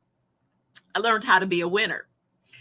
And that then is what I took and incorporated into this business and the overall vision around not only building out our portfolio, but helping others to do the same. This has been an amazing conversation, Dr. Steph, Audrey. We get to be on here for more hours. I want to say thank you so much for your time today. Genius is common, and I'll see you on the other side. This has been amazing. Thank you so much. Thank you for having me. The Black Business Expo is on a mission to raise funds for high school students going to college for K through 12. The expo is a fundraiser for students. You may go to blackbusinessexpousa.com to donate to the scholarship fund, or you can use the Cash App that's on the screen below and say $BBX USA. Our goal is to give laptops and up to $5,000 to 10 students. Students can register online at Black Business Expo USA.com. Every dollar counts. So we want to remind you to donate to the scholarship fund. We want to thank our Black Business Expo USA sponsors: NC100, Moody Capital Partners, Suede Soul, Lotus Rich Coaching and Training, Virginia Carolina Minority Supplier Development Council, Step Management, The Hello LLC, Barbara H. Smith, Margie McLean Foundation, Genius is Common, Earth Essentials, 5-Star BDM Media, Milani Shaney Global, Executive Women's Success Institute, the Quality Coaching Company, Superwomen Business Services, Creative Force Studios, Lee Entertainment, Artistic App Design, Black Business Expo USA. Genius is common, and I'll see you on the other side.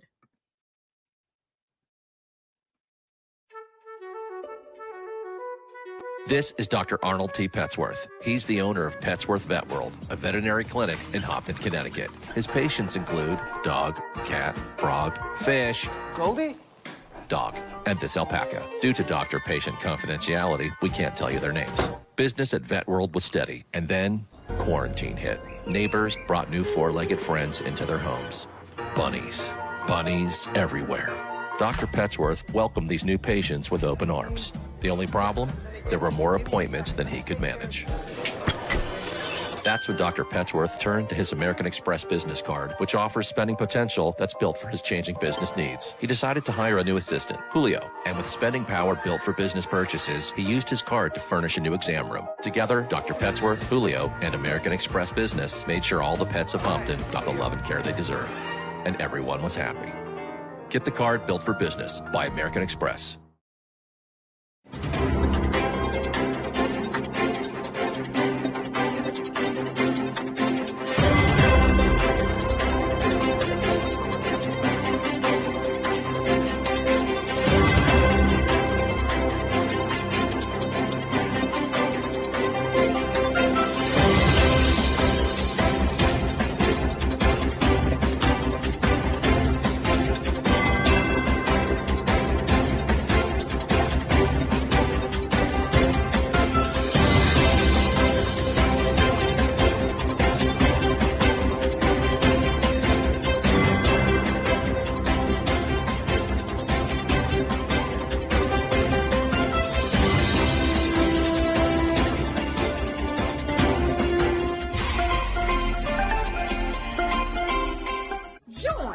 Dr. Eric Kelly III and a host of phenomenal speakers from all around the globe for this 7-day virtual event that you don't want to miss. The mission of the Black Business Expo is to raise scholarship money from kids all the way from high school all the way from college. The Black Business Olympics is one of the largest Black business showcases in the world. It is an opportunity for businesses and companies to showcase their businesses globally. We are going to be giving away laptops up to $5,000 away to students. Again, I'm Olivia Appleberry, the founder of 2 Cents Finance and one of the speakers for the expo. I am so excited to see you there. For more info, go to www.blackbusinessexpousa.com or call 919-308-9090 and hope to see you there. I am Black Business. From the moment I wake until the time I sleep. Yes, I am Black Business. I am Black Business. Tell me, are you Black Business? I am Black Business. Do you support Black businesses? Listen, I support Black business because I am Black Business. Black Business Expo, one of the largest business showcases in the history of Black business in the world. The world! Sign up today at www.blackbusinessexpousa.com or call 919-308-9090. I am Black Business. I am Black Business. From the moment I wake until the time I sleep, I am Black Business. I am Black Business. Are you Black Business? I am Black Business.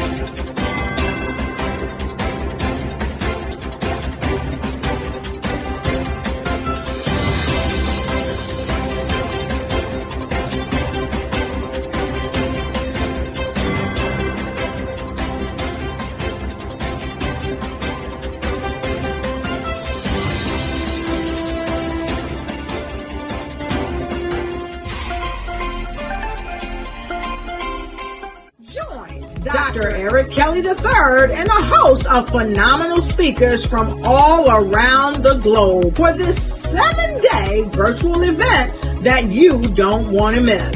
The mission of the Black Business Expo is to raise scholarship money from kids all the way from high school all the way from college. The Black Business Olympics is one of the largest Black business showcases in the world. It is an opportunity for businesses and companies to showcase their businesses globally. We are going to be giving away laptops up to $5,000 away to students.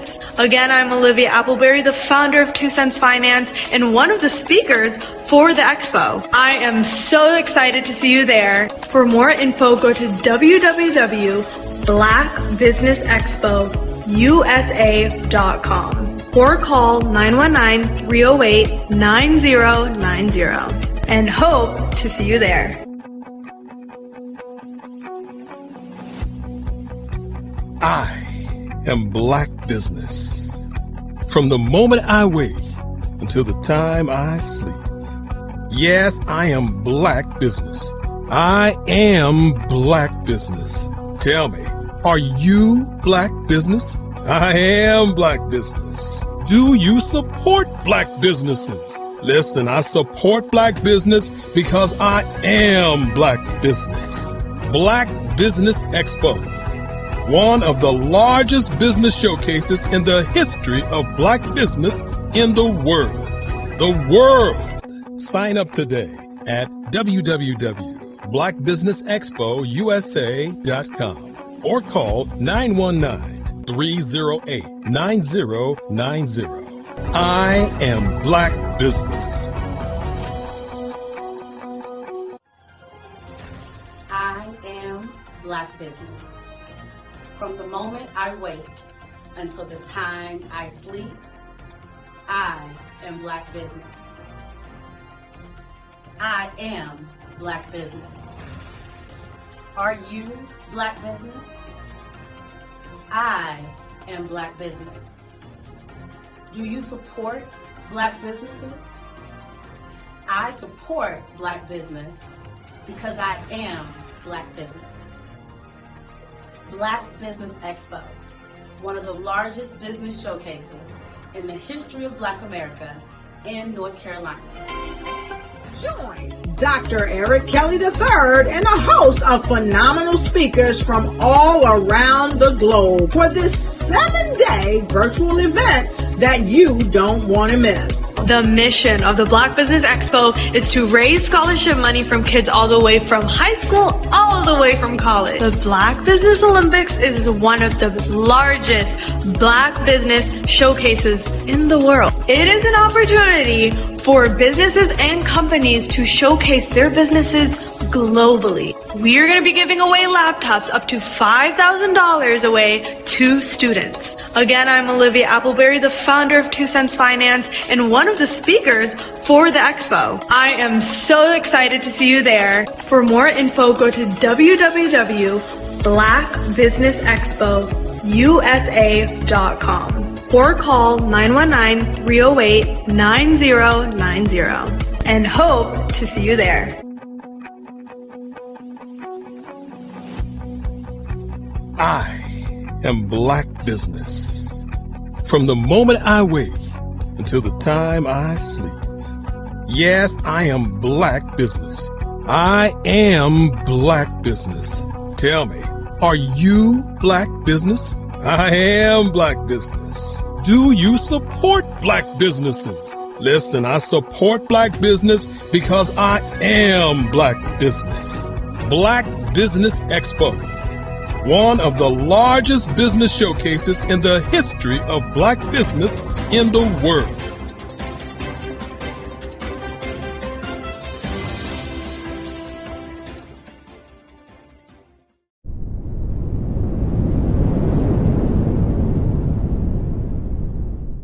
Absolutely. So our coaching program help people that have the lack of time, that lack strategies, and lack the confidence to go after their dream life. So we help them implement tools. We help them implement, I love to leave the inherited lack of finances or the education behind finances. But it wasn't until I lost my firstborn, my only son, that life changed for me. And where I was going after it all, living the corporate life, hit my 6-figure income, and living in my dream house with my dream man, driving my dream car. Wow. I nearly lost it all. Wow. When I lost my son. And so I realized it only takes one financial catastrophe that can change your entire life. That's what made me start All New Beginnings. Because no matter what's going on in life, there's a new beginning. And because of that, we develop a program called Wise Minded. My little slogan is, don't just dream it, let's live it. If they want to connect with you or work with you, what is the best ways for them to be able to do that? Well, for my social media guru, you can connect with me on every single social media platform as Tanya T. Wallace.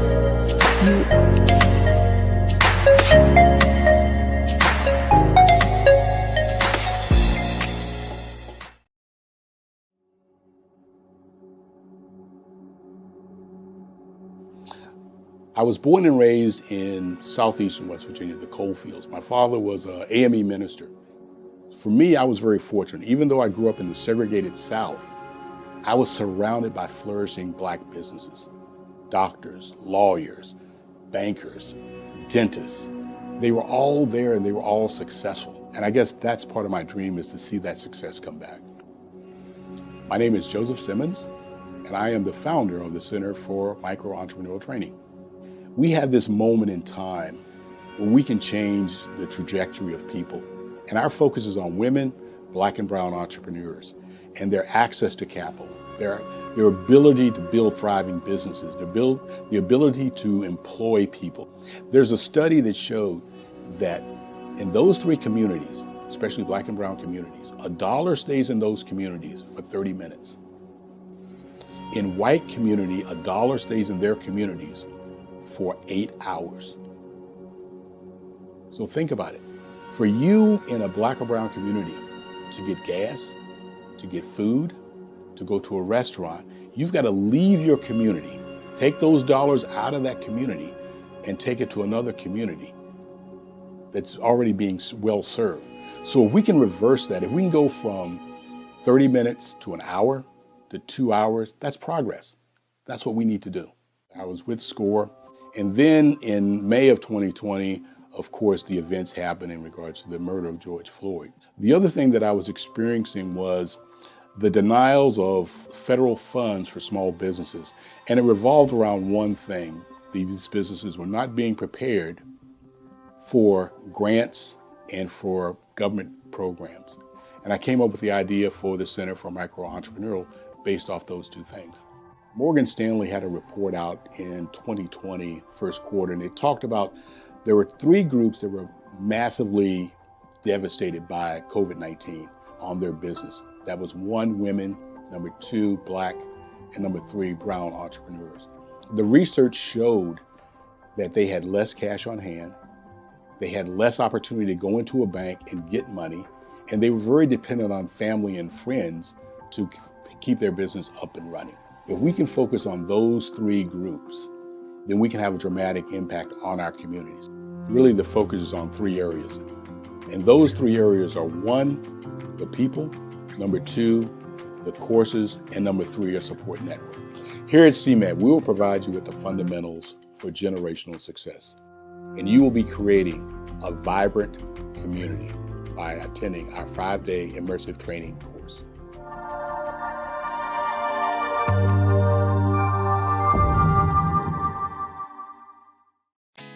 Did you know women represent just 3% of Fortune 500 CEOs and less than 15% of corporate executives at top companies worldwide?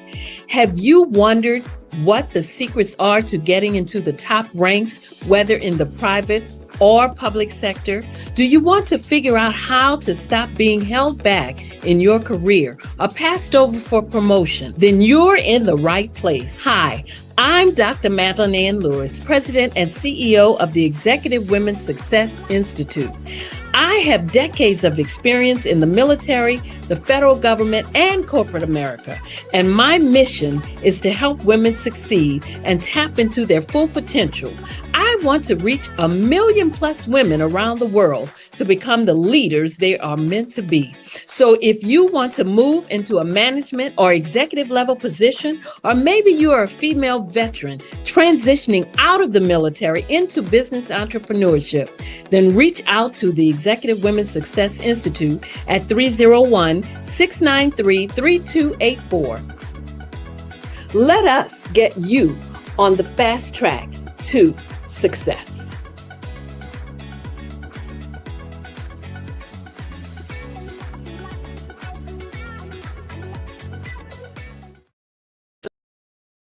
Sometimes you got to hear the news from the Black perspective, and more specific.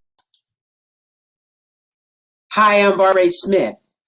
Genius is common.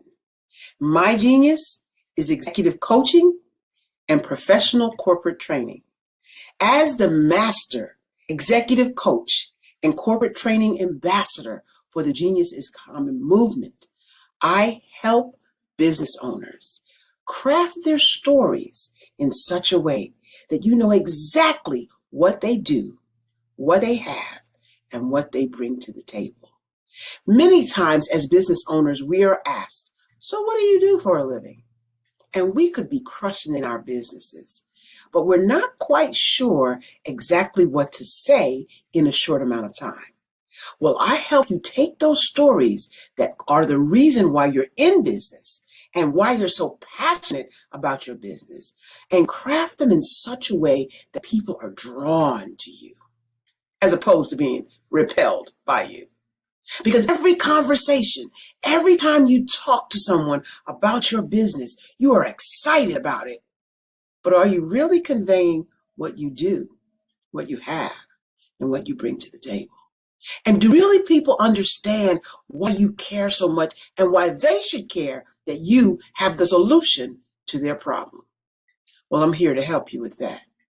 As a master storyteller, I can help you with your stories and spin them in such a way that they are intriguing and fascinating. People want to listen to you talk about your business. That's why at the Genius is Common movement, I am the master executive coach and professional training ambassador. That's my genius. And genius, oh yeah, it's common. Hello, I am Dr. Eric Kelly III, the visionary strategist and founder of the Black Business Olympics. I invite you to showcase your Black-owned businesses on the Black Business Network global stage. The Black Business Olympics is a global Black Business Network platform that propels Black-owned businesses into the international spotlight. By showcasing your business on the Black Business Olympics platform, you can reach a worldwide audience of potential customers, partners, and investors. You can also establish yourself as a thought leader and expert in your field, attract lucrative partnerships, and more speaking engagements. In addition, the Black Business Olympics platform provides a valuable opportunity to connect and collaborate with like-minded entrepreneurs and business professionals from around the world. This can lead to new business opportunities, ideas, and relationships. Finally, by sharing your story and expertise on the Black Business Olympics platform, you can inspire and empower others. This is a powerful way to make a positive impact on the world and leave a lasting legacy. If you are a Black-owned business owner, I encourage you to seize the opportunity to showcase your business on the Black Business Olympics platform. It is a once-in-a-lifetime opportunity to make an indelible mark on the world. Be one of the 1,000 visionary entrepreneurs who are changing students' lives, shaping industries, and leaving an unforgettable legacy for their families. Unleash your voice on our global stage and watch your business thrive. Black Business Olympics is one of the largest Black business showcases in the history of Black business in the world. Yes, the entire world. Just give me a call today at 919-308-9090.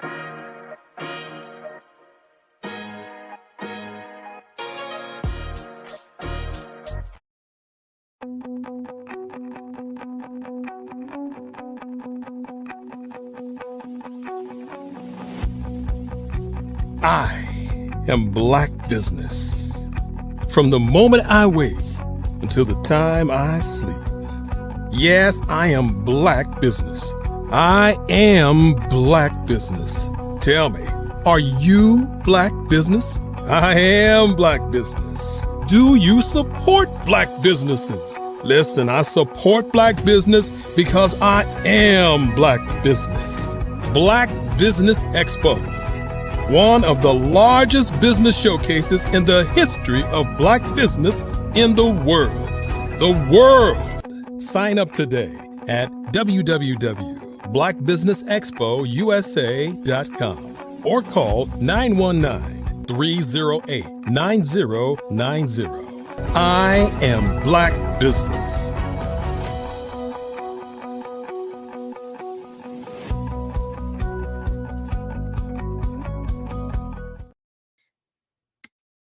Welcome back. Good evening, business owners, entrepreneurs, thought leaders, and corporations. Welcome to the Black Business Network. My name is Dr. Sade Adu, and I am your business moderator for this evening on the Black Business Network. The Black Business Network is a 24-hour business network showcasing Black businesses, owners, entrepreneurs, and thought leaders worldwide.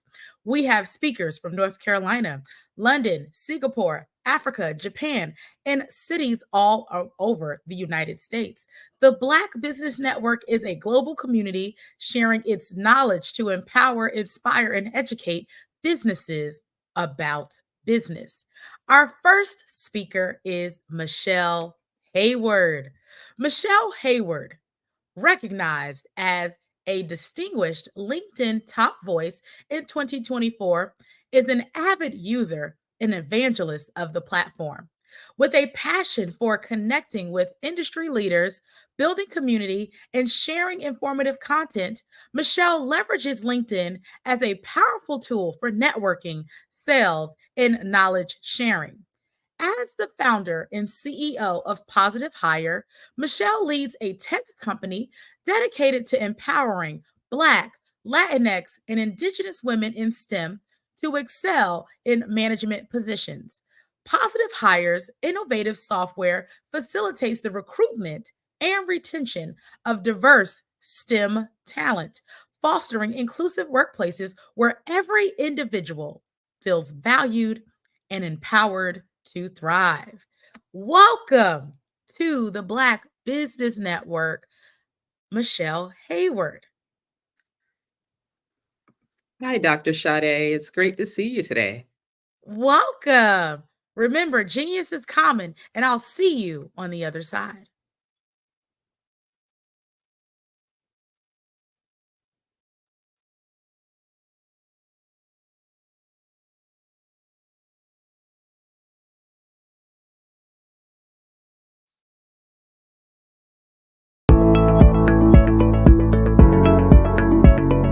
Prepare for what's coming and dominate in economic winter.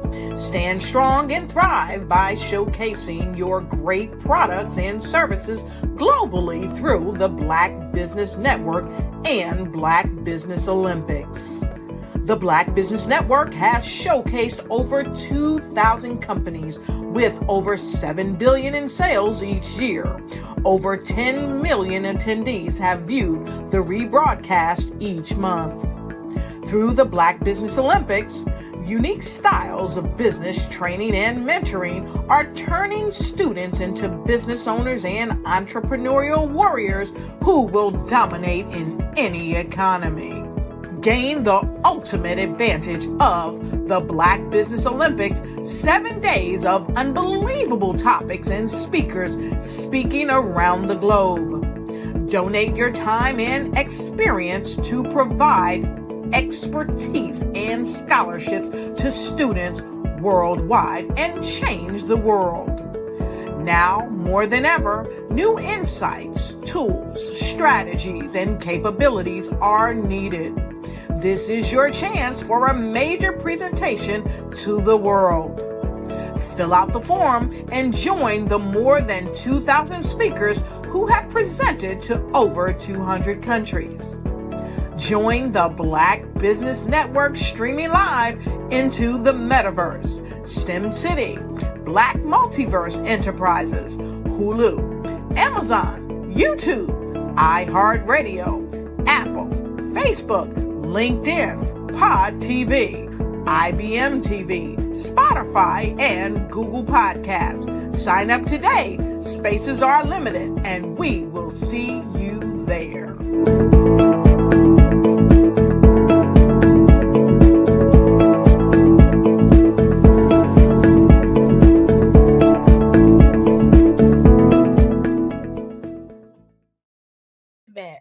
Okay, beautiful people. We are back with Michelle Hayward, and we are here for a phenomenal fireside chat. And we're going to talk about her favorite platform, LinkedIn. So, Michelle, before we get into LinkedIn, tell us a little bit more about your background and how you got acclimated and began to be an evangelist for LinkedIn. Okay, so my background professionally as a civil engineer, worked in heavy construction most of my career. And I really didn't start utilizing LinkedIn until the Great Recession, so 2007, 2008. And what I liked about the platform was the ability to see people progress in their careers, like people changing their job titles and things like that. But I still mostly stayed within my network. Like I had to have met you in real life. And so back then they had what was called Lion, LIO, LinkedIn Open Network. And people were just connecting with any and everybody. And that was like, I don't connect with strangers online. How dare you? And so literally that is LinkedIn was a way to connect with people, but especially back then, if you were laid off and you're a professional, it was a way for you to go out and seek jobs. But for many people during that time, it was a way for you to start a business. And so I saw all of that happening in that 2008, 2014 time period. I know that's 6 years, but it was so many great things going on the platform that was very different than what I was seeing over on Facebook, and maybe still playing a little bit on MySpace back then, but it was very, very different on LinkedIn. Awesome. So tell us a little bit more about the platform. Maybe we are not familiar with it as much, or, some people call it the not so sexy social media platform. So give us about 3 reasons why we should be utilizing LinkedIn more often and adding it to our business strategy. So for those of you who are looking, whether you're looking for a job or if you're looking to do business, over 50% of LinkedIn users earn over $75,000 per year. And when you're looking at like maybe in your area that you live in, it could be more or less. But if you have a certain financial demographic of people you're looking to target for your services or products, LinkedIn may be a good platform for you. Then on top of that, over 40% of users are accessing it on a daily basis. And so when you're looking for a platform where you have people that are making a pretty good salary and they're on there 40%, over 40% of the users are on there on a regular basis, that is really, really important because you want people to be on there as much as possible to engage with them, but also for them to engage with your content. And then lastly, over 58 million companies are listed on LinkedIn. Yes, I said 58 million. You can't say the same thing for every platform, but LinkedIn has been really good when it comes to B2B and getting companies onto their platform. And those are 3 main reasons why I say LinkedIn is a good place to be. I even had a mechanic who said, should I be on there? I was like, well, are you selling your services or are you looking for a job? I said, so I said, it's a test sometimes for different reasons in different industries, whether or not LinkedIn is a good place for you to be. But I encourage people to test it out and really see if it's a good platform for them. I love it. So tell us a little bit more about the work that you do at Positive Hire and what inspired that. Oh, so the work I do at Positive Hire is really focused on connecting Black, Latina, and Indigenous women who are experienced scientists, engineers, and technology professionals to management roles. The reason I do that work is just struggles I had in my career as an engineer and seeing so many other Black women, Latinas, and Native women encounter so many barriers to career progression until they were leaving their technical careers. And I wanted to see that stop. And so we often talk about the pipeline. And I say the pipeline for science, tech, engineering, and math, or STEM for short, is straight into a brick wall for most of us. It is that bad for many of us until we just end up leaving the industry, even at about 10 to 12 years of experience. And so I created Positive Hire at first, like, what if there was a glass door for a Black woman like me to share with another Black woman like me with an Afro puff, a nice mocha skin, to share that experience with an employer? Because what you may read on certain platforms can be very different at an intersection of gender and race. And so we do things through that lens of helping women advance. Like, what is your manager telling you? What are your reviews like? How are you negotiating? What leadership development trainings are you taking to really help them understand it's not their technical expertise that is going to drive them forward.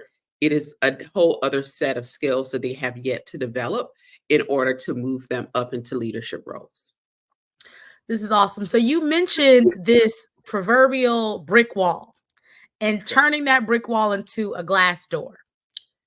If someone's currently in a STEM position and she is having these challenges and sees that brick wall, how do we transition that brick wall into that glass door? We do a few things. First, asking her, where does she want to be? Oftentimes, like we talk about the barriers, but I'm like, where do you want to be? Why do you want to be there? And I have these conversations for a few reasons. Because I work with very regimented, analytical women, we do everything step by step. And so if I was an engineer 2, I have to be an engineer 3, and then I can go to a principal engineer. But do you really want to do that? Do you still want to be on a technical track or more of a management track? And so really having her focus first on where she wants to be is the first thing I do. Then it's sometimes we realize you're on the wrong track. And so we have to build a pathway and figure out then what skill set do you have to what skill set rather do you need and what skill set do you have to go that direction. Then we get to where the barrier is. And the barrier sometimes can vary. The barrier oftentimes, though, is not having a conversation with one's manager or the conversation with the manager who is not going to support you in your promotion, in your career advancement. And women will sit there year after year after they have been passed over 2 times or more for promotion. And I will say, why are you still there? They've already told you they're not going to promote you. And they will argue with me, well, I like what I do. I said, so you're okay with not being promoted? And they're like, no. I said, so either you need to change business units, teams, or you need to find a new employer. 9 times out of 10, when they find a new employer, they literally will go from an engineer 4 to a director level because they've done that much work. It surprises them how far, and they have sat there for 10 and 12 years at the same employer who's giving them the runaround about a promotion and literally be able to transfer from a job title of engineer 3 or 4 to a director because they're already doing the work. And I always say, don't get tied down. Don't use on your resume the job title they have. Utilize on the resume the work that you do. And I talk to them time and time again, and they've been there and they aren't doing an engineer 3 or 4 role. They're literally 2 and 3 levels above. And they're training the people they're hiring for those roles, but they won't promote them for it. And so having these honest conversations, and they are upset with me when I tell them they need to leave because nobody else has told them this. And I even get women that come from like government entities, whether it's a county, city, state, federal. I was like, it's like, yeah, I've been here 15 years. So yeah, it's time for you to go. And they're like, oh my God, nobody's told me that. Why would you say? I said, what are you learning new? What is going on in the industry that you can't do there? I said, if this is really what you desire to do and you already know you can't do it internal to that organization, the question is, when are you going to leave? Not if. And so it's really nobody else is really supporting them and saying it is okay to quit. It is okay to walk away. It is okay to go where you are desired and you are valued. Let's talk a little bit more about that. If they're thinking about making a transition, because I can presume some of these people are making a transition like yourself into entrepreneurship. Yeah. What are some of those things that they need to think about if they're they have been there for 15 years, there's no upward progression in their company, and they're thinking about taking a leap of faith and doing something on their own? What advice or tips would you give them about transitioning into entrepreneurship? And what's something that you wish you would have done when you transitioned?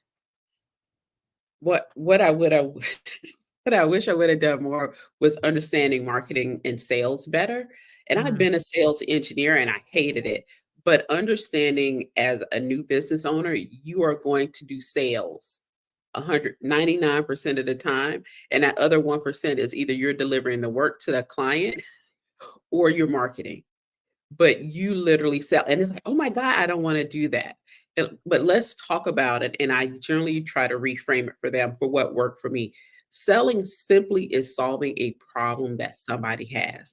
Once I tell somebody who has a math degree that, it's like, oh, I get it. Oh, I tell somebody that's been in IT for 20 years, like, oh, I get it. I solve problems all day. I said, can you solve that person's problem? They're like, absolutely.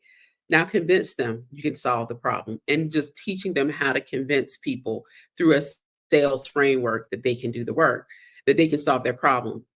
And so that's generally the first part. Then the next part is pricing. And I'm like, have you hired a consultant before? They're like, yes. Have you seen their invoice? Like, yeah. I said, that's where your prices should be. So sometimes they know, sometimes they don't know around pricing, but it's literally letting them know, don't focus on what you already know. You are technically an expert at what you do.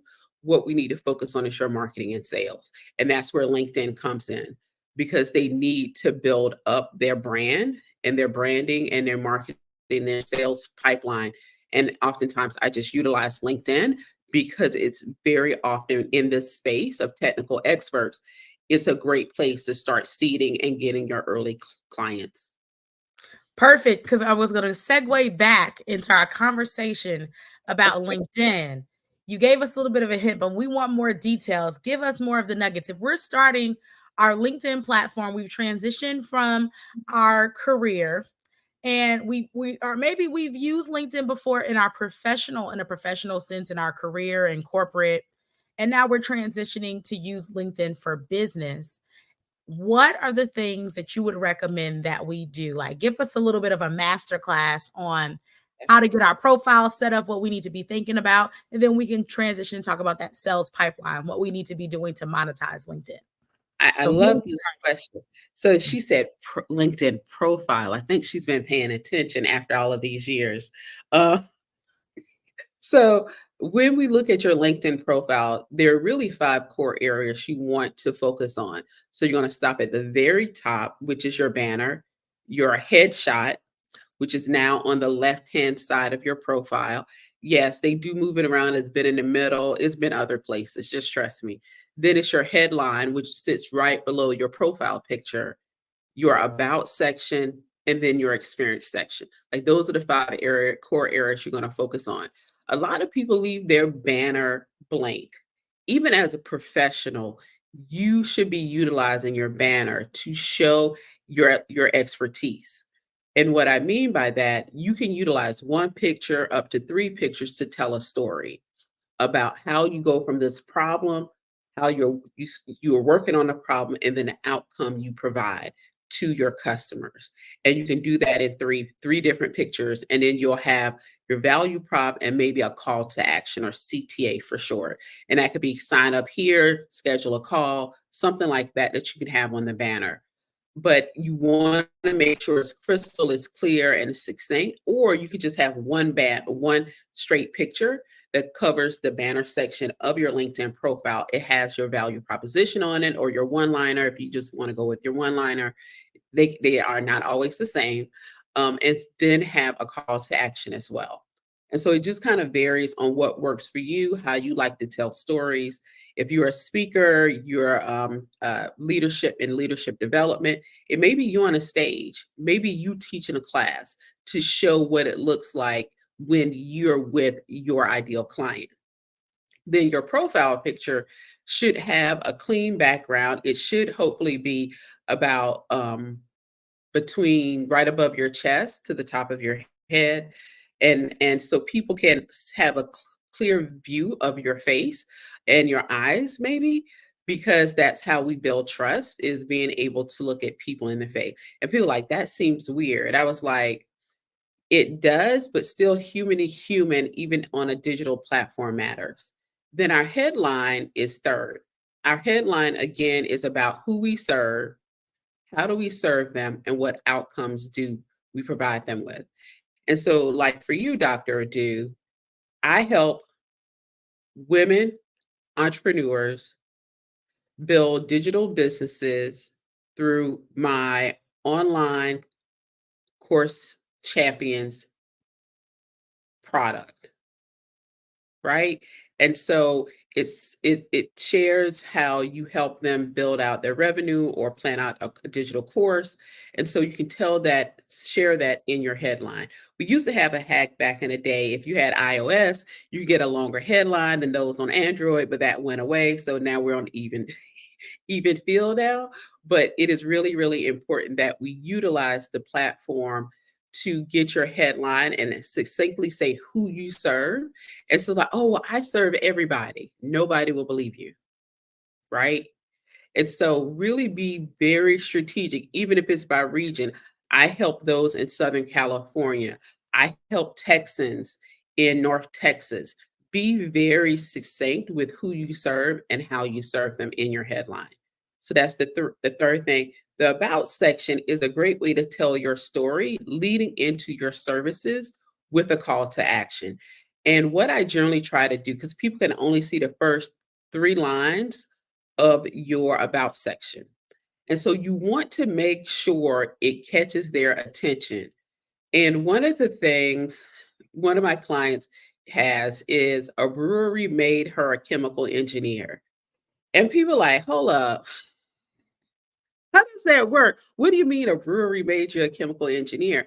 And she talks about how she's from the Caribbean, how she worked at a brewery when she was a teenager, and how somebody there's like, oh, you should become a chemical engineer. She had never heard of it before because she was really interested in the process of brewing beer. And she researched and she's like, oh my gosh, I should. And she became a chemical engineer. And so from there in the about section, we drive down to how she went and got her chemical engineering degree, then worked in industry, went back and got a master's degree, and how she ended up in pharmaceuticals. And now she's running her own tech startup. And then talks about how she helps people with her software. And so it really is important to be able to grab people at the very beginning so they'll click your about section and read the rest. And she has in there, hey, if you would like to schedule a call for a demo, click on this link. And so you really want to be able to grab people in that section. And then the fifth and final part is your experience section. And people don't always agree with me on this. Some people remove things that they think aren't relevant to their experience from their experience section. And all you see if they've been running their business the last 3 years. And I was like, if you were just born 3 years ago, sure. But if you were born 33 years ago, what did you do 10 years prior to you starting your business? Were you a cashier at McDonald's? Because if you was a cashier at McDonald's, I know you know how to work with people. And so I look deeper for people to have more of their work experience on there. So I get a sense of are who they really say they are, because there are a lot of bot accounts and fake accounts on the platform. And I'm looking for somebody that shows that they have some depth and expertise in working with people. While they may be really good at what they do, I need to know you work for a nonprofit, or you work for a small business, or you work for the federal government. And some of that you may not have the employer listed, but at least tell me what the job title was and some of your duties. And that helps me figure out if I really want to connect with that account. And I think for other people, it helps. Also, as your business, you'll have your business listed. And instead of just saying, hey, you're the owner or the founder of that business, you can list out specifically the services you offer. Instead of like the job role, you're engineer 1 and engineer 2, we do people analytics at Positive Hire. We have our software pH balance at Positive Hire. We do DEI consulting at Positive Hire. And so I have each one of those services listed under my profile with some description of what we offer. And that just gives people, instead of having to go to the website, they now can connect with me on LinkedIn directly to discuss more about the services, because I already have it listed in my profile under the company name. So those are the 5 areas. Yes, that was my masterclass in LinkedIn. I want to spend some more time on LinkedIn. How do we leverage LinkedIn for sales? Perfect. And how do we use it? How do we leverage it for sales? And I'll follow up my next question. The first thing I would say for sales, you do not have to invest starting out in a premium account. So utilize the free until you're maxed out on using the free. Like you can't do any more searches on the free. Um, and so I will say that people like, hey, do I need Sales Navigator? Like, what are your goals? I need a premium account. Like, what are your goals? How are you utilizing the platform now? And most people aren't even leveraging the free yet, and they want to go to something paid. So I'm one of those people that would tell you don't go to something paid yet until you can leverage the free. That's number one. The next thing I will say, understanding who is your target audience. And so what industry or industries are you targeting? What are job titles? What's the size of the organization? Where are they located? Are you going to stay within your county, your region, your state? Like what does that look like? Because once you figure those things out, you can do a rather good detailed search on LinkedIn to narrow down where you want companies to be. And that helps you then start sending out connection requests because now you have your optimized LinkedIn profile. So when people go to it, they see you what services you offer to which industry or industries and what problem you solve for people in those industries. This in turn, people, even if you send a message with the connection request or not, people will go to your LinkedIn profile without a doubt. So that's why I say optimize it first. Then once you know who your ideal client is by job title, industry, region, you can start doing that search on LinkedIn. And you want to start sending LinkedIn connections. Once you get those connections, generally about 25 to 30% of your connections are going to be accepted. You can send out 100 LinkedIn connection requests per week. And so if you send out 100, 25 are accepted in a week.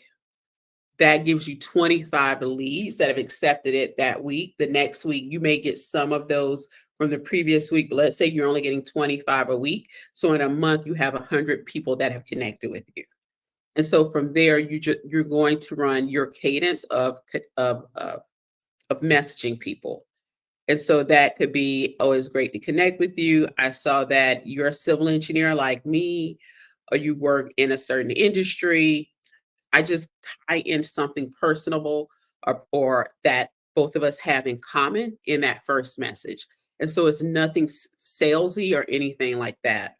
I may also add the next message could be around how do I add value? I saw that you liked a post or shared a post about X, Y, and Z or something around green energy. I recently read an article about green energy, specifically how it impacts coastal communities in the Southeast. Would that be something you'd be interested in reading? If so, let me know and I'll send you the link. And so you want them to engage with you, but you want to show value to them. And so they may respond back, they may not. And if they don't respond back, then you don't send the link. They may respond back like, oh, well, here you go, here's the link. I would love to know your thoughts after you've had time to read it. So give them a few days, then you follow back.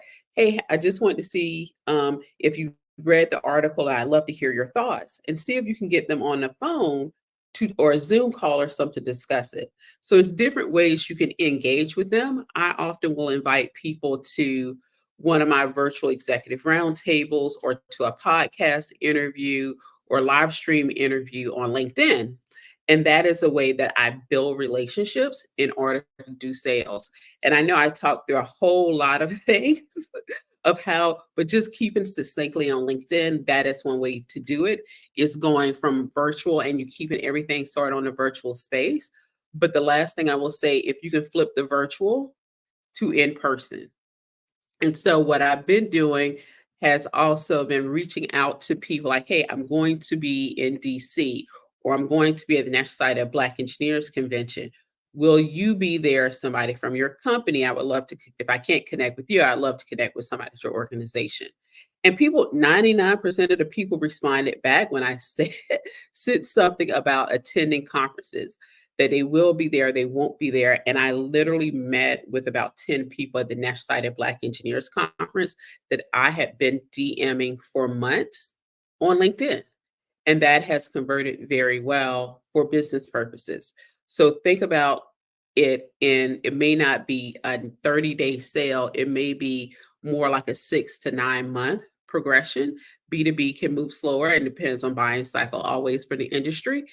And that is literally how I engage with different people that I put into my funnel as sales opportunities. I'm loving this. So I see LinkedIn as a different kind of like social media platform. What should we be doing as far as content when it comes to, so we talked about the sales and our profile. There's opportunities to write content. And I Yeah. know for me, I know you sent a message, today is a great day to post on LinkedIn and telling us that we need to leverage this platform. So what are some of the content ideas that we should be utilizing on that platform? And is it similar to other platforms? It is very similar to other platforms. The good thing about LinkedIn is a late comer to adding features, but they're going to eventually add it. And so right now, I would tell you to post videos on LinkedIn.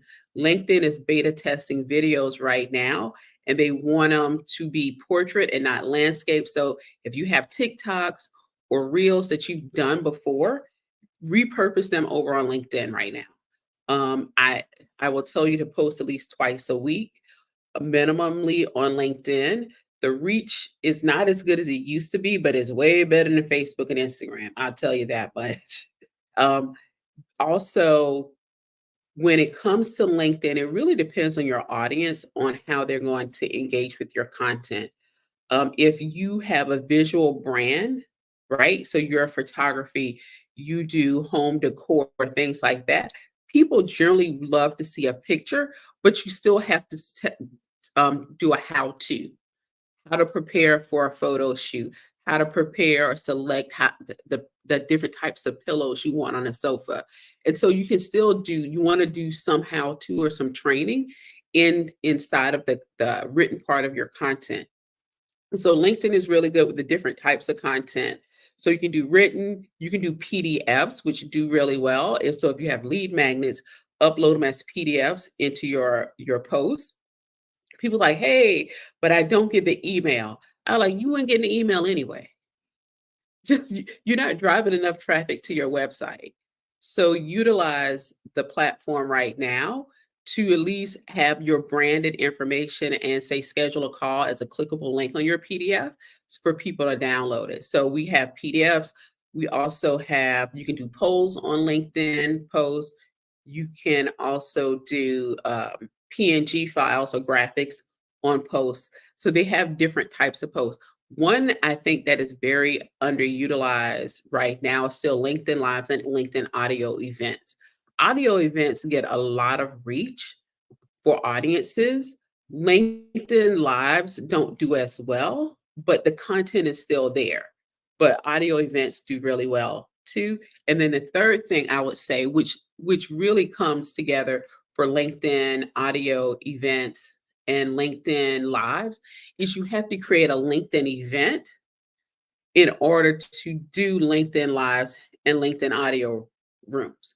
And so when you create those events, it's a way to let people know that you're having this event, and then you can invite your first level connections to those events. And so it still helps you with branding and marketing and even sales when it comes to your platform and your business. So I encourage people to do events, whether it's every other week or once a week.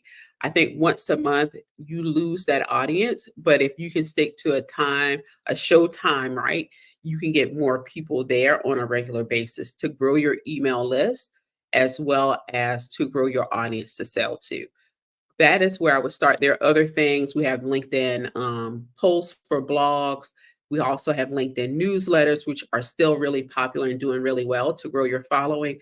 I just launched mine, 2 months ago, and we hit our first 1,000 followers to the newsletter in like less than 48 hours. It has slowed down a lot. We are over 2,000 now, a couple months in, and I'm only publishing 1 to 2 newsletters a month. And so you still have to have a strategy though on how to get people off of LinkedIn newsletter to your email list. So what does that look like for you? So there are different ways you can share content, position yourself as an expert. And I have a client, she just did it. She literally posted a video and her DMs to speak at conferences, to closing one deal without having to do a sales call, all from posting a very detailed 2-minute video on LinkedIn showing her expertise. And it does work, but you have to be consistent with the work you're doing. And it was the first video she'd done. I you have to do video. And so she did a very short video to, like TikTok style, but it worked very well for her audience that she's built over there. And she has less than 3,000 connections on LinkedIn. Awesome. Michelle, how can our audience stay connected to you? So a great way to stay connected with me is on LinkedIn. So you want to say Black Business Network when you send over your connection request, because I do generally only connect with people that hit my ideal client avatar. But if I know you're coming from someplace else, or if you don't want to connect with me, you just want to follow my profile, that's fine. You can do that as well. But that is a great way to connect with me. It's just straight over on LinkedIn at Michelle C. Hayward. Awesome. Thank you so much, Michelle, for being here today. Genius is common, and I'll see you on the other side. The Black Business Expo's mission is to raise funds for high school seniors going to college or K-12 entrepreneurs. The expo is a fundraiser for students. You may go to blackbusinessexpousa.com to donate to the scholarship fund or use Cash App that's on the screen below, $BBXUSA. Our goal is to give laptops and up to $5,000 to 10 students. Students can register online at blackbusinessexpousa.com. Every dollar counts. So we want to remind you to donate to the scholarship fund. We want to thank our Black Business Expo USA sponsors, NC100, Moody Capital Partners, Suede Soul, Lotus Rich Coaching and Training, Carolina, Virginia Minority Supplier Development Council, Step Management, The Hello LLC, Barbara H. Smith LLC, Margie McLean Foundation, Genius is Common, Earth Essentials, 5-Star BDM Media, Melaine Shalani Global, Executive Women's Success Institute, The Quality Coaching Company, Superwoman Business Services, Creative Force Studios, Lee Entertainment, Artistic App Development, and the Black Business Expo. Genius is common, and I'll see you on the other side. The Black Business Network and Black Business Olympics are essential platforms for Black business owners globally. They provide the tools and support you need to succeed in today's competitive marketplace. Join us today as we collaborate together with businesses from around the world to support our children, students, and young future entrepreneurs, Black businesses, and corporations. We raise funds for students going to college and young entrepreneurs who are aspiring to be business owners, and we invite you to be a contributor today. Visit the website www.blackbusinessexpousa.com to connect with and learn more about how the Black Business Network and Black Business Olympics can help you not only share your amazing business story to businesses, but also serve future generations. Hello, my name is David Jones, CEO and co-founder of the Hello LLC, where we help businesses build a culture, brand and experience, and leverage technology to pivot into Web3. Join the Black Business Network streaming live into Roku, Metaverse, STEM City, Black Multiverse Enterprises, Hulu, YouTube, iHeartRadio, Apple, Facebook, LinkedIn, Spotify, Twitch, and Google Podcasts. Tune in, turn on, and let's thrive. Absolutely. So our coaching program help people that have the lack of time, that lack strategies, and lack the confidence to go after their dream life. So we help them implement tools. We help them implement, I love to leave the inherited lack of finances or the education behind finances.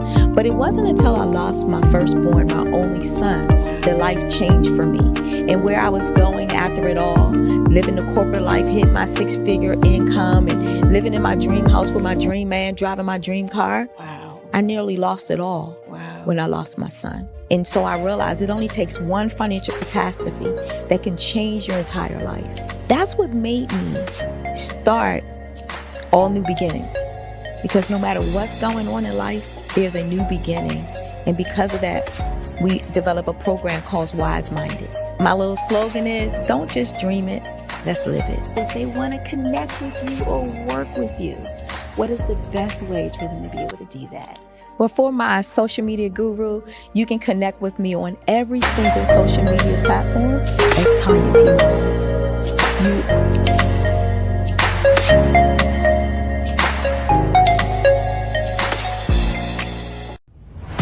Social media is evolving. It's more vibrant, more colorful, more energetic, and so are you. It's not just photos anymore.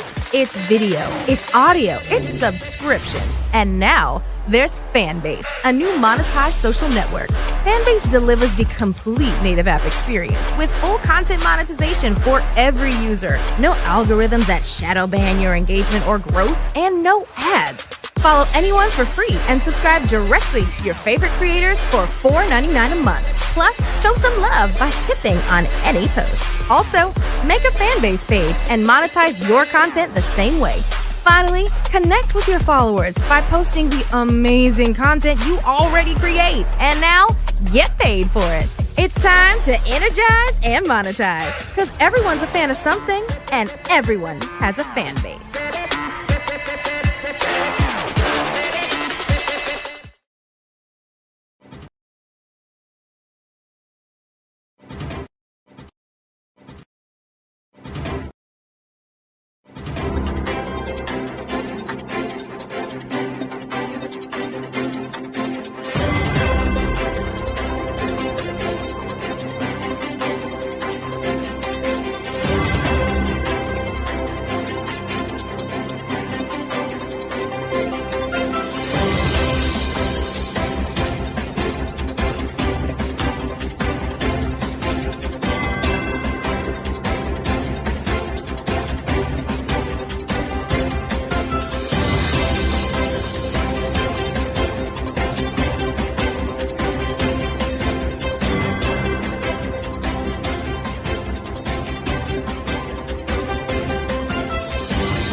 Dr. Eric Kelly III and a host of phenomenal speakers from all around the globe for this 7-day virtual event that you don't want to miss.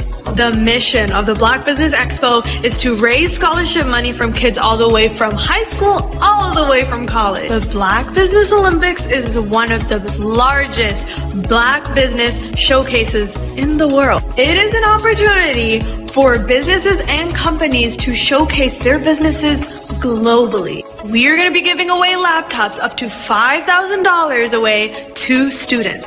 Again, I'm Olivia Appleberry, the founder of 2 Cents Finance and one of the speakers for the expo. I am so excited to see you there. For more info, go to www.blackbusinessexpousa.com or call 919-308-9090 and hope to see you there. I am Black Business. From the moment I wake until the time I sleep. Yes, I am Black Business. I am Black Business. Tell me, are you Black Business? I am Black Business. Do you support Black businesses? Listen, I support Black business because I am Black Business. Black Business Expo, one of the largest business showcases in the history of Black business in the world. The world! Sign up today at www.blackbusinessexpousa.com or call 919-308-9090. I am Black Business. I am Black Business. From the moment I wake until the time I sleep, I am Black business. I am Black business. Are you Black business? I am Black business. Do you support Black businesses? I support Black business because I am Black business.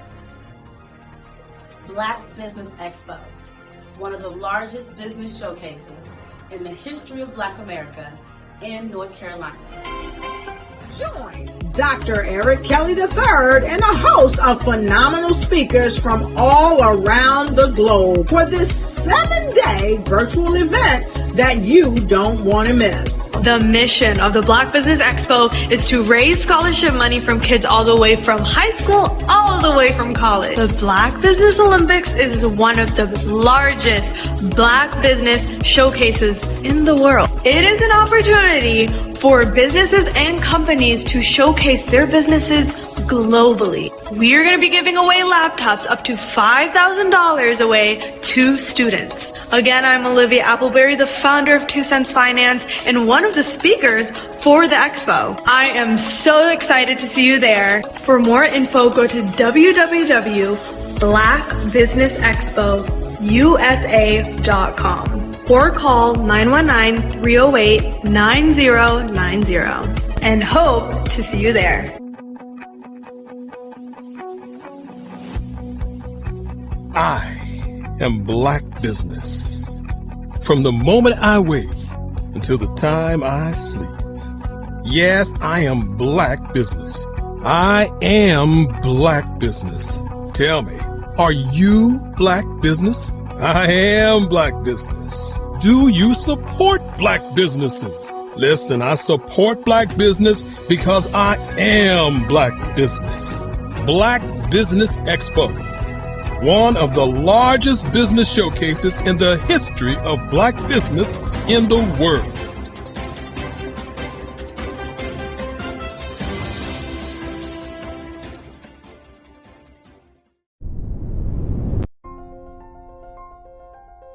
What if you could build your own city? A place where every child can find nurturing people to help them achieve their full potential. A place where every adult can access job training support, where health education is abundant, where social justice ruled the land. A place without limitations. Welcome. You have arrived at STEM City USA. It is what every city should be. A safe and trusted community where you find people and resources to help you become everything you are and beyond. STEM City is unlike anything you have ever experienced. It is a digital twin of the world around you, only better. STEM City is about energy and soul renewal. It is more than a digital world. You can almost feel the power of live cultural events, music, and theater. STEM City promises a better future for children with caring mentors and hands-on activities with dedicated tutors to support our youth. STEM City is your passport to a healthy lifestyle with weekly events addressing our community's many issues. STEM City is your financial well-being with helpful information on wealth management, career advancement, job training, and so much more. STEM City is the community you deserve. It is the city where your dreams can come true. STEM City USA, a place in the sky that is accessible to all who reach for the stars.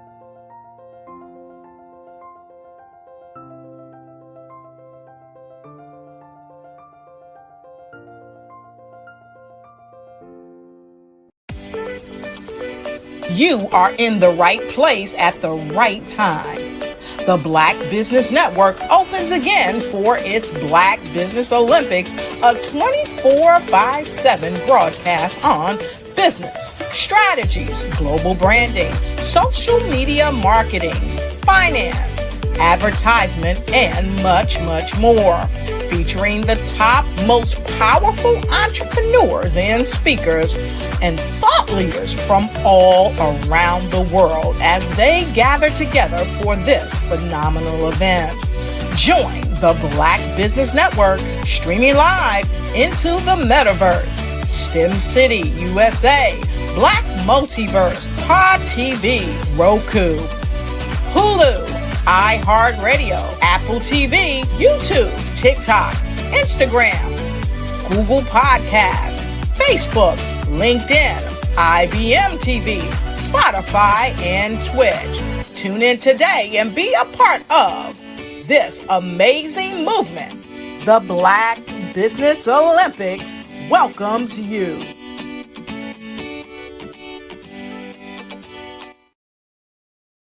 Hello, I am Dr. Eric Kelly III, the visionary strategist and founder of the Black Business Olympics. I invite you to showcase your Black-owned businesses on the Black Business Network global stage. The Black Business Olympics is a global Black Business Network platform that propels Black-owned businesses into the international spotlight. By showcasing your business on the Black Business Olympics platform, you can reach a worldwide audience of potential customers, partners, and investors. You can also establish yourself as a thought leader and expert in your field, attract lucrative partnerships, and more speaking engagements. In addition, the Black Business Olympics platform provides a valuable opportunity to connect and collaborate with like-minded entrepreneurs and business professionals from around the world. This can lead to new business opportunities, ideas, and relationships.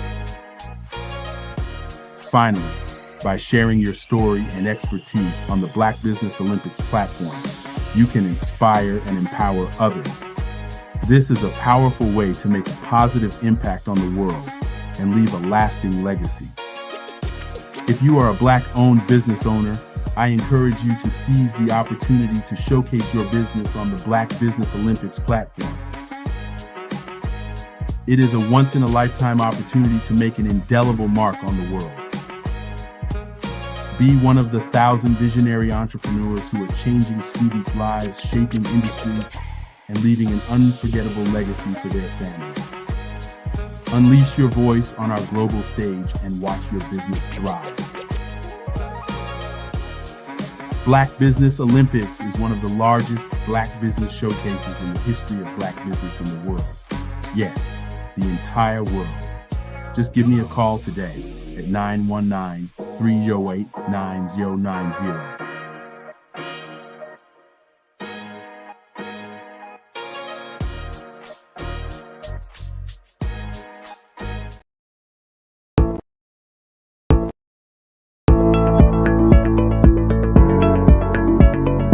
Prepare for what's coming and dominate in economic winter.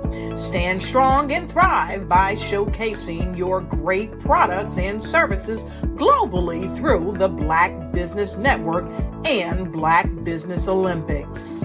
The Black Business Network has showcased over 2,000 companies with over $7 billion in sales each year.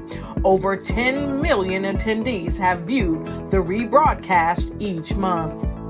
Through the Black Business Olympics, unique styles of business training and mentoring are turning students into business owners and entrepreneurial warriors who will dominate in any economy. Gain the ultimate advantage of the Black Business Olympics, 7 days of unbelievable topics and speakers speaking around the globe. Donate your time and experience to provide expertise and scholarships to students worldwide and change the world. Now, more than ever, new insights, tools, strategies, and capabilities are needed. This is your chance for a major presentation to the world. Fill out the form and join the more than 2,000 speakers who have presented to over 200 countries. Join the Black Business Network streaming live into the metaverse, STEM City, Black Multiverse Enterprises, Hulu, Amazon, YouTube, iHeartRadio, Apple, Facebook, LinkedIn, Pod TV, IBM TV, Spotify, and Google Podcasts. Sign up today. Spaces are limited, and we will see you there.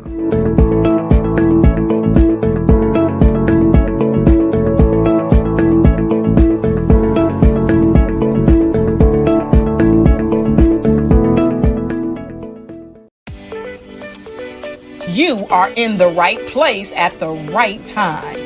The Black Business Network opens again for its Black Business Olympics, a 24/7 broadcast on business, strategies, global branding, social media marketing, finance, advertisement, and much, much more. Featuring the top, most powerful entrepreneurs and speakers and thought leaders from all around the world as they gather together for this phenomenal event. Join the Black Business Network streaming live into the metaverse, STEM City USA, Black Multiverse, Pod TV, Roku, Hulu, iHeartRadio, Apple TV, YouTube, TikTok, Instagram, Google Podcasts, Facebook, LinkedIn, IBM TV, Spotify, and Twitch. Tune in today and be a part of this amazing movement. The Black Business Olympics welcomes you.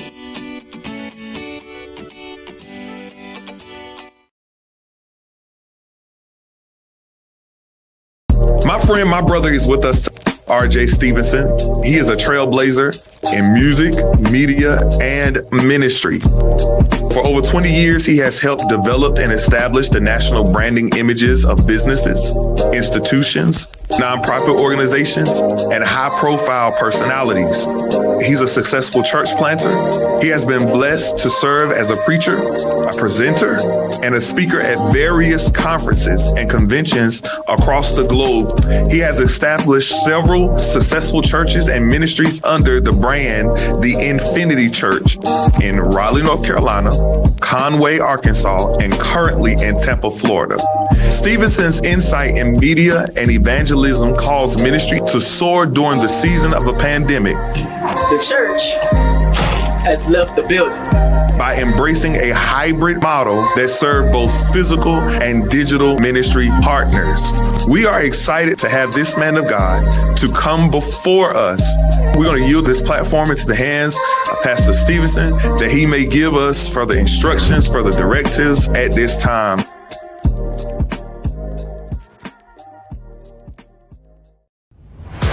Social media is evolving. It's more vibrant, more colorful, more energetic, and so are you.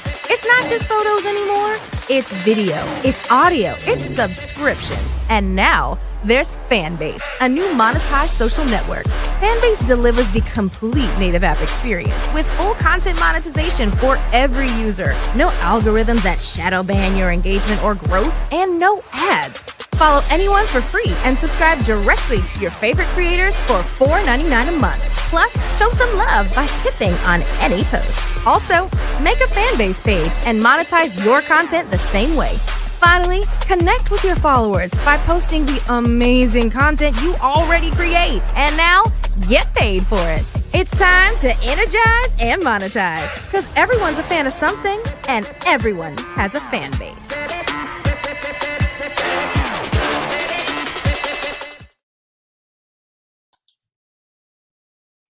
Hi, I'm Barbara Smith. Genius is common. My genius is executive coaching and professional corporate training. As the master executive coach and corporate training ambassador for the Genius is Common movement, I help business owners craft their stories in such a way that you know exactly what they do, what they have, and what they bring to the table. Many times as business owners, we are asked, so what do you do for a living? And we could be crushing in our businesses, but we're not quite sure exactly what to say in a short amount of time. Well, I help you take those stories that are the reason why you're in business and why you're so passionate about your business, and craft them in such a way that people are drawn to you as opposed to being repelled by you. Because every conversation, every time you talk to someone about your business, you are excited about it. But are you really conveying what you do, what you have, and what you bring to the table? And do really people understand why you care so much and why they should care that you have the solution to their problem? Well, I'm here to help you with that. As a master storyteller, I can help you with your stories and spin them in such a way that they are intriguing and fascinating. People want to listen to you talk about your business. That's why at the Genius is Common movement, I am the master executive coach and professional training ambassador. That's my genius. And genius? Oh yeah, it's common. We all have the opportunity to impact the lives of others, whether it is a simple act of kindness, a smile, a nod, or just saying hello. Hello, I'm Pamela D. Marshall, corporate mindfulness coach and author of The Art of Forgiveness.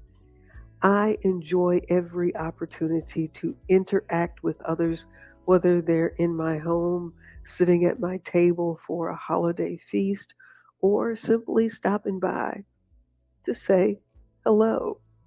My mother would often tell us, speaking is a sign of intelligence.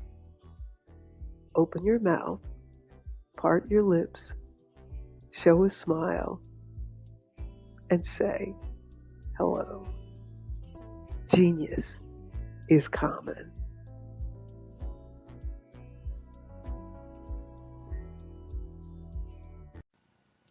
Hello, my name is Kiasi Helm and I'm 14 years old. I think my genius would probably have to be setting goals and achieving them. I say this because ever since I was young, I always wanted to be an author, and at age 11, I ended up achieving this. But not only did I end up becoming an author, I ended up becoming a public speaker, a publisher, a business owner, all these great things. The name of my business is Written by Kids Publishing Company. I decided to start this company because I thought it was important for me to help kids my age express themselves through literacy and just achieve their own goals. Because to me, achieving goals is the best thing in the world to feel. It's you just achieving things and aspirations that you set for yourself. And I know that everybody is capable of this because even if you don't end up achieving the goal, you still tried your best, and that's the most important thing. And everybody is capable of this because genius is common. Thank you.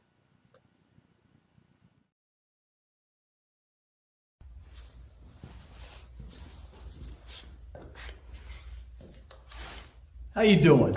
I'm Rodney Allen Rippey. Yeah, the child actor.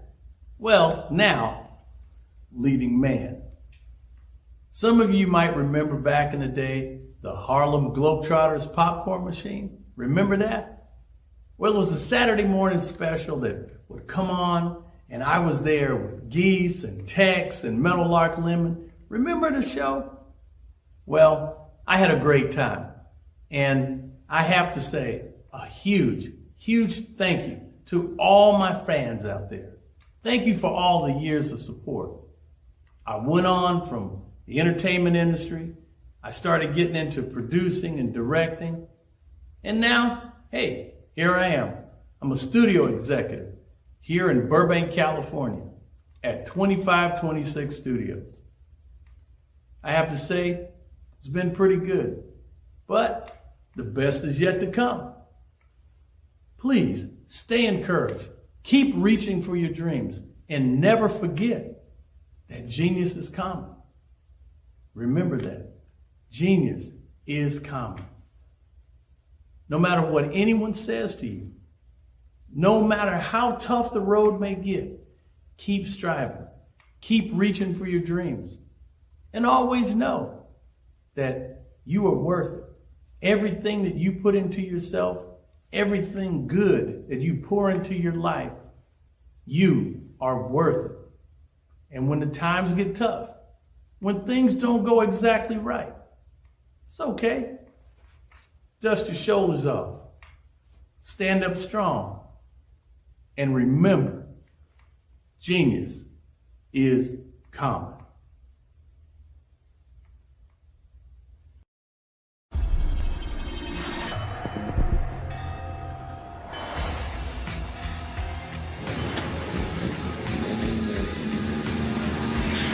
La connexion.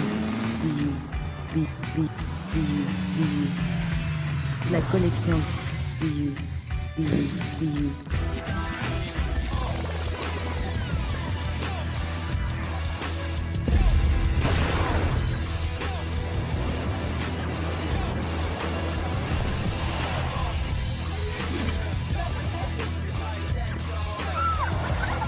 In a world obsessed with the cult of celebrity, I challenge you not to aspire to anyone else's greatness, but instead strive to reveal and ignite the greatness within you. Are you serious? I totally think that that's it. Hey. No! Hey! To me, sexy is a man that knows who he is and what he wants. Okay. He's comfortable. You look at him, you see him, he's just comfortable being himself. And you're like, Baby, be you. be you, baby. Just be you. I like it. Introducing the Be You collection, exclusively available at K&G Fashion Superstore.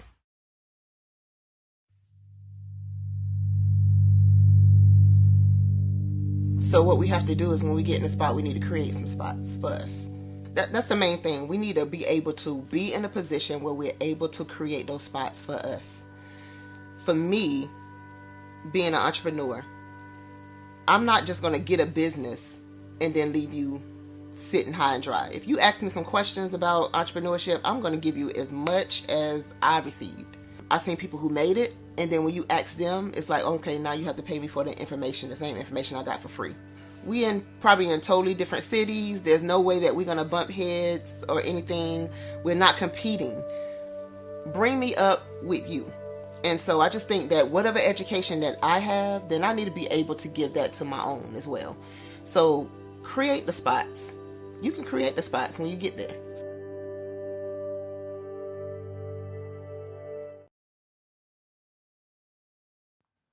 Genius is common. And my genius is nutritional strategy. I am Shawnee Smith, the owner and creator of Can Do Spice. Can Do Spice was created because I knew that adding herbal and mineral supplements to my diet did not have to be boring. In fact, because I'm a food enthusiast, I knew I could create something flavorful and explosive that also had the benefit of adding herbal supplements such as sea moss, bladderwrack, burdock root, and black seed, just to name a few. I invite you to take this journey with me where we come together and take control of our nutritional health. It is my way of sharing my genius, the gift of flavor and the healing power of herbs to the world. What is your genius? Hello, this is Israel, and I am CEO of Daydreams Interactive and author of Princess Planet.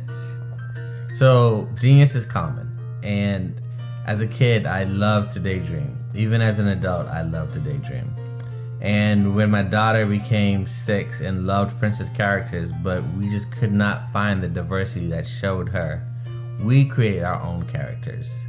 So, for instance, you have Princess Nulu right here. Princess Nulu is from Uganda, and her genius is that she loves to take care of animals. She can actually even listen and hear what they say. And then we have Princess Isabella right here.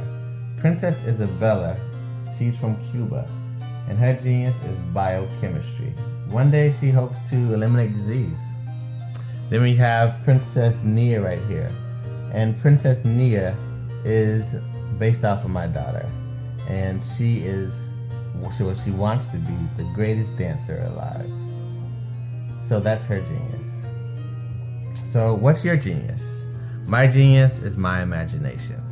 Genius is common. I'm Ramon Gray, founder of Smart Hustle Magazine and smallbiztechnology.com.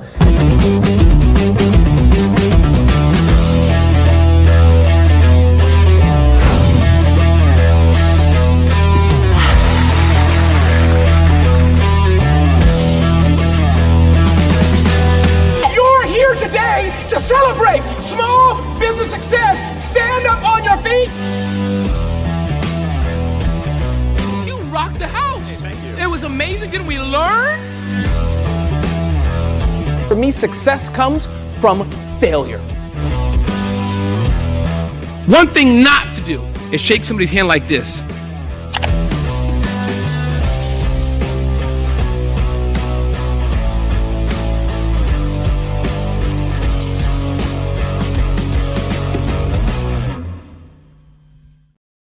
Follow the Brand TV broadcast host, Grant McGaw, as he visits with top executives and entrepreneurs to find out their secrets of success with their personal brand. Follow the Brand TV broadcast host as he focuses on brand development to build better relationships, bring value to your business, relationships, and career. You will enjoy listening to each episode that is tailored to speak to you directly. If you're looking for this type of clarity in terms of building your brand, you have tuned into the right station. Each episode will help you to shape a conversation in the 5-star BDM network of 20,000 professionals and become a springboard for your corporate engagement and business opportunities. Each guest will frame their story in the areas of personal branding, business development, career development, financial empowerment, and technology innovation. Grant McGaw explains why he is the CEO and owner of his own professional career. Grant is an accomplished business leader and entrepreneur who wants to give back to individuals to grow their personal brand strategy. Tune in as he weaves his story about new possibilities, while to you exceed expectations. If you love storytelling, this show will make for fun.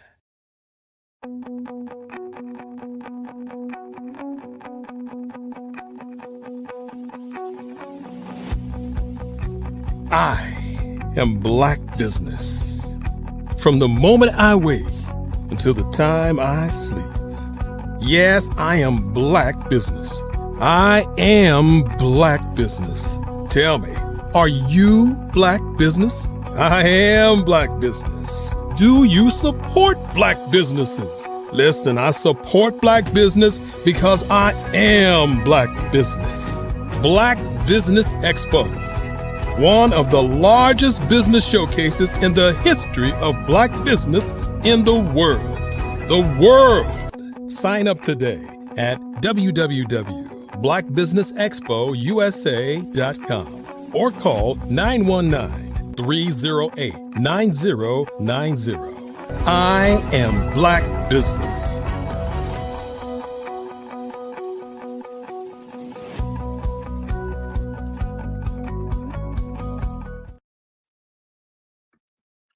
Welcome back. Good evening, everyone, business owners, entrepreneurs, thought leaders, corporations, and welcome to the Black Business Network. My name is Dr. Sade, and I am your business moderator for this evening. And on the Black Business Network, the Black Business Network is a 24-hour business network showcasing Black businesses, entrepreneurs, owners, and thought leaders worldwide.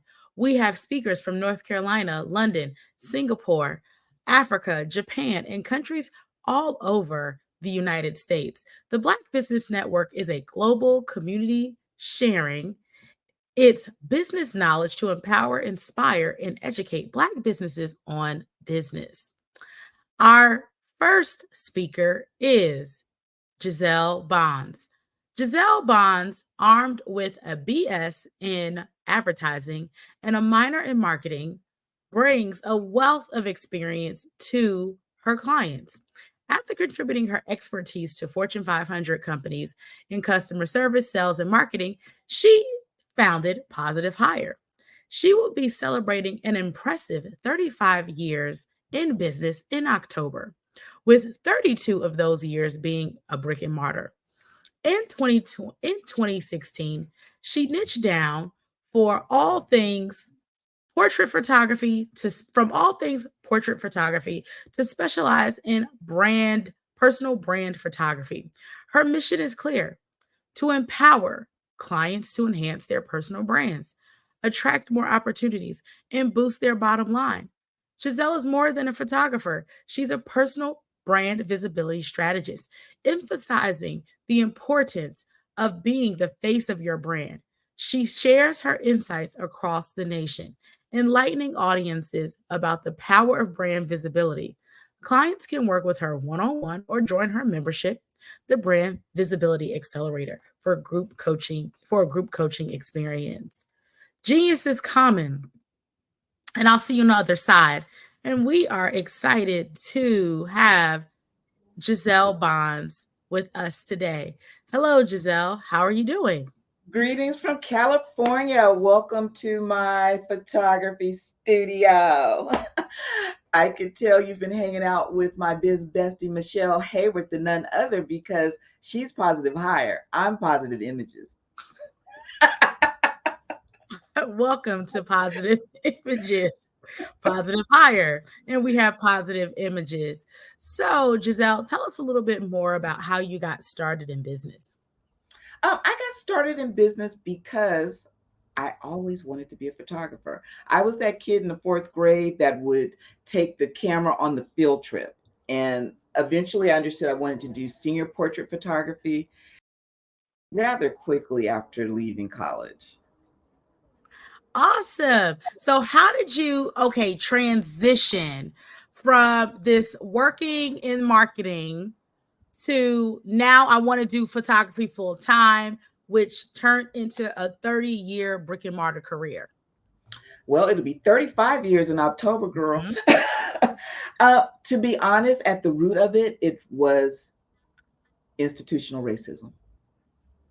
I spent a couple of years working on my career in a corporate environment, and I just could not unsee the things that I saw, including a coworker sitting at my desk dressed like Aunt Jemima on Halloween in blackface. So I decided that I did not want to be that vulnerable, and I wanted to be in control of my destiny. And I learned in corporate that if management changes over you, that your whole career can shift, and just the politics of it, that it's really not always about what you do and how you perform. It's about your network, who has your back. And I thought, I'm out. I can do bad all by myself. I wanted control of my destiny. So you wanted control, so you transitioned. So tell us some of the lessons that you've learned over these 35 years in business, almost 35 years in business, that newer entrepreneurs can benefit from. The number one thing I would say if you're starting out in business is to identify your professional trade associations, whether they be national or global or local. Being able to connect with other people who are committed to the industry that you're in is going to save you time, because you do not want to figure out all the things on your own. So having a mentor in your industry and being in your professional trades associations will help you see the roadmap that other folk have already figured out. We don't have time to take the long way. We need the shortcuts. We need the shortcuts. Awesome. What are some of these other nuggets that you want to share with our entrepreneurs? Well, because I started out in advertising, and so in 2016, I decided to niche down from all things portrait photography to concentrate on personal branding. And that is because that allows me to combine my love of social media with my background in marketing and sales to uniquely serve people. And one thing I know after being in business for this long is being visible is the keys to the kingdom. If people can't see you, they can't pay you. And I say that all the time to my clients, that I need you to stop hiding behind your logos, become the faces of your brands, because people buy from people, not from logos. So staying top of mind in the mind of your ideal client, your consumer, is how you keep the phone ringing, how you keep your appointments filled. And now more than ever, being visible means being visible on digital platforms. And so you can't avoid becoming a content creator. It's mandatory at this point. And having a good foundation and ground game, as I like to call it, which is traditional marketing, where I cut my teeth, knowing how to work a trade show, knowing how to buy a list of physical addresses to do email marketing, knowing how to work a chamber mixer. I consider that ground games. The skills that I've learned in the last 6 or 7 years are more digital based, like email marketing and leveraging social media. Is the combining of the two, the air game and the ground game, that you need to remain relevant. Okay, let's talk a little bit more about that. Break that down. What exactly is air game and what exactly is ground game? And then we can talk about combining the two. So as I just said, the ground game, I consider the strategies I learned traditionally coming up in my business, like getting in the trenches and kissing babies at a trade show, learning how to do direct marketing, physical marketing with physical mailings with stamps and postage, telephones. Those are the sorts of things I consider ground like networking in person. Air game is more electronic based. So email marketing, social media strategies, having online sales funnels, those are air game strategies. Got it. It says in your bio, like 2016, that you decided to niche down. And why was niching down to personal brand photography so important? And what was the catalyst for you to decide to niche down? I'd gone through a season of caregiving and just being tossed around. I was not present in my business. And then my landlord decided he was going to downsize my studio space. And so when I came through that whole transition, I said, what do you really want to do? And, I'm at a season where I should be able to choose how I wish to serve. So the personal branding piece was in alignment with my academic and my corporate background. Tell us a little bit more about what exactly is personal brand photography and personal branding to you. Well, for me, it means giving my clients the images they need that tell the story of their brand to help them get attention. Because as you know, trying to communicate with people online is like trying to talk to a toddler with ADD. They got short attention spans. You got to be able to communicate in sound bites. Our brains can process information more efficiently and faster if there's images attached to the words. So I like for my clients to think of their brand photos as what you use to get people to stop scrolling and then pay attention to your message. Because again, we got to stay top of mind. And one headshot that you use for decades ain't going to keep people's attention. Okay, so let's talk about these headshots. Like, how often do we need to revamp and refresh our headshots? Or like, what's a tall tale sign that, okay, it's time for you to get some new brand imagery? Well, if you go into quarantine and your whole hair care regimen changes drastically, you need a new headshot coming out of quarantine, because very few of us look the same way we looked going into lockdown. Okay. So when you have major changes in your life, it's time to do a brand shoot. If you've got a launch that requires additional graphics and you want it to be niche to the topic of that launch, you want to have fresh content to keep people interested. And not even just in the visuals of that, you've got to be able to have the written part that even if it's a script that's going to end up in the video, you've got to create that. And that's why I'm so excited that we are in this age where we can have artificial intelligence help carry that weight. The content creation struggle is a lot less now because we've got tools that can help us with the ideation and the creation of that content. Let's dig into a little bit of that, this onset of artificial intelligence. And we see a lot of people with AI photography. Is that going to suffice? Is that good? Is that good enough for our images, or do we still need real people images? And how do you feel about that? At this point, I'm going to say you need to have some real photography in there. I can't speak till tomorrow because these tools are getting better and better and better and better. So there may come a point where you won't be able to tell the difference, but right now you can tell the difference. For sure, you can tell the difference.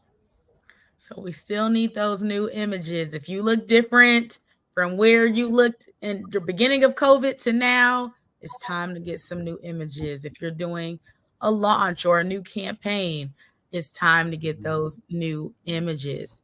So tell us about you also have not only just doing the brand photography, but there's a level of brand education that goes with the photography because a lot of people they may get photos or headshots, but they don't know how to use them. So tell us some ways of how we can use the photography that we get when we work with someone like you. So, as you know, Sade, we are not in business unless we solve someone's problem. And typically, the solution that we give to our clients creates a new problem. So, I discovered that the new problem I created for my clients was that they did not know what to do with the photographs. And I started wondering, it's like, she's not using her pictures. I'd be watching their timelines. And so I found out that they didn't know what to do with them. And so as a result, I created a brand visibility membership where I can teach strategies on how to create the content, how to use the photos so that my clients can really get the return on their investment. And it's a beautiful thing because what they discover is when they start using those brand photos, they actually start to feel more professional. So when you start putting imagery out that is a more elevated you step into that persona. And so it is a confidence boost as well as it's building trust and authority with your audience because they see you as that elevated persona as well. Awesome. Let's talk about that. What are some ways that we can elevate our expertise and authority in the marketplace? Well, we all need to make sure that we are positioning ourselves as experts. And for that, you need thought leadership content that explains how you uniquely approach that. And again, we can leverage tools like artificial intelligence to help us get those concepts together and to help with, how do you say this? Figuring out different ways to deliver the same message. Okay, awesome. So let's expand on that. Let's dig a little bit deeper on these multiple ways to share the same message. For instance, I was working with a client in my membership on Tuesday, and she doesn't really have lead magnets other than she has a newsletter. And so I was sharing with her that in this year of 2024, people are not as enthusiastic as they were in the 90s about signing up for our newsletter. So I was like, let's figure out something that's a little bit sexier. So she's got this newsletter she's been emailing out for a year. So I asked her to explain to me what's included. And so there were things like green healthy recipes, there were healthy habits, there were success stories, and there was one other component. And so we went into ChatGPT to figure out a way to repurpose that content. And it said that we could combine everything into a huge ebook. And I was like, that's a little broad. And so I asked it, how can you narrow it down, niche it down a bit? And the idea that we went with was showcasing the success stories so that people didn't have to feel alone on this weight loss journey that also combines surgery. That's her niche. And it was able to give her a roadmap for how to take those success stories and turn them into an ebook to uplift other people. And we got to that solution in like 10 minutes or less.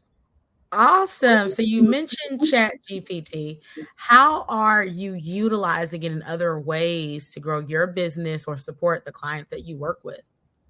Well, that was one example. I absolutely use it for ideation. When you're trying to figure out, you've got a vague concept of what you want to do, but you need help tweaking it, you're able to ask for feedback in real time to help you get there. It is helpful in figuring out how to name things. It's definitely helpful in creating copy for emails and for social media post. It's kind of even setting up processes. I'd love to show you, take it on a test drive with you. You want to play around? We can try. Okay. So this is the phone app. And I'm going to say, wake it up. Hey, Chat Daddy, how you doing? Hey there, I'm doing great. How about Oh, you? it talks. Oh. Did you hear? Yes. Okay, you're on mute, I think. No, I didn't. What's the news? Okay, so I'm with a client right now, and she is in the space of helping people build their brands. That's exciting. What kind of space is she in? She helps people build their brands by using public speaking, creating digital courses, writing books, and just overall being thought leaders. And I'm hoping you can help me come up with a marketing plan for the next 90 days for her. That sounds like an interesting project. Let's get started. For the next 90 days, let's focus on a few key areas: content creation, social media engagement, partnerships, and email marketing. Does that sound good to you? I'm wondering if you need more information about who she works with. What do you need to make this very useful to her? What other data do you need? Yes, knowing more about her target audience and any specific goals would be really helpful. Could you share who she typically works with, e.g., entrepreneurs, small business owners, specific industries, her main objectives, e.g., increasing brand awareness, driving sales, building a community, and any current marketing efforts or assets she has? Okay, Dr. Sade, who would you say is your target audience? I work with Black women entrepreneurs and experts. You're not on mute? I can't hear you. I work with women entrepreneurs and experts. I'll put this off of here. Okay, try it again.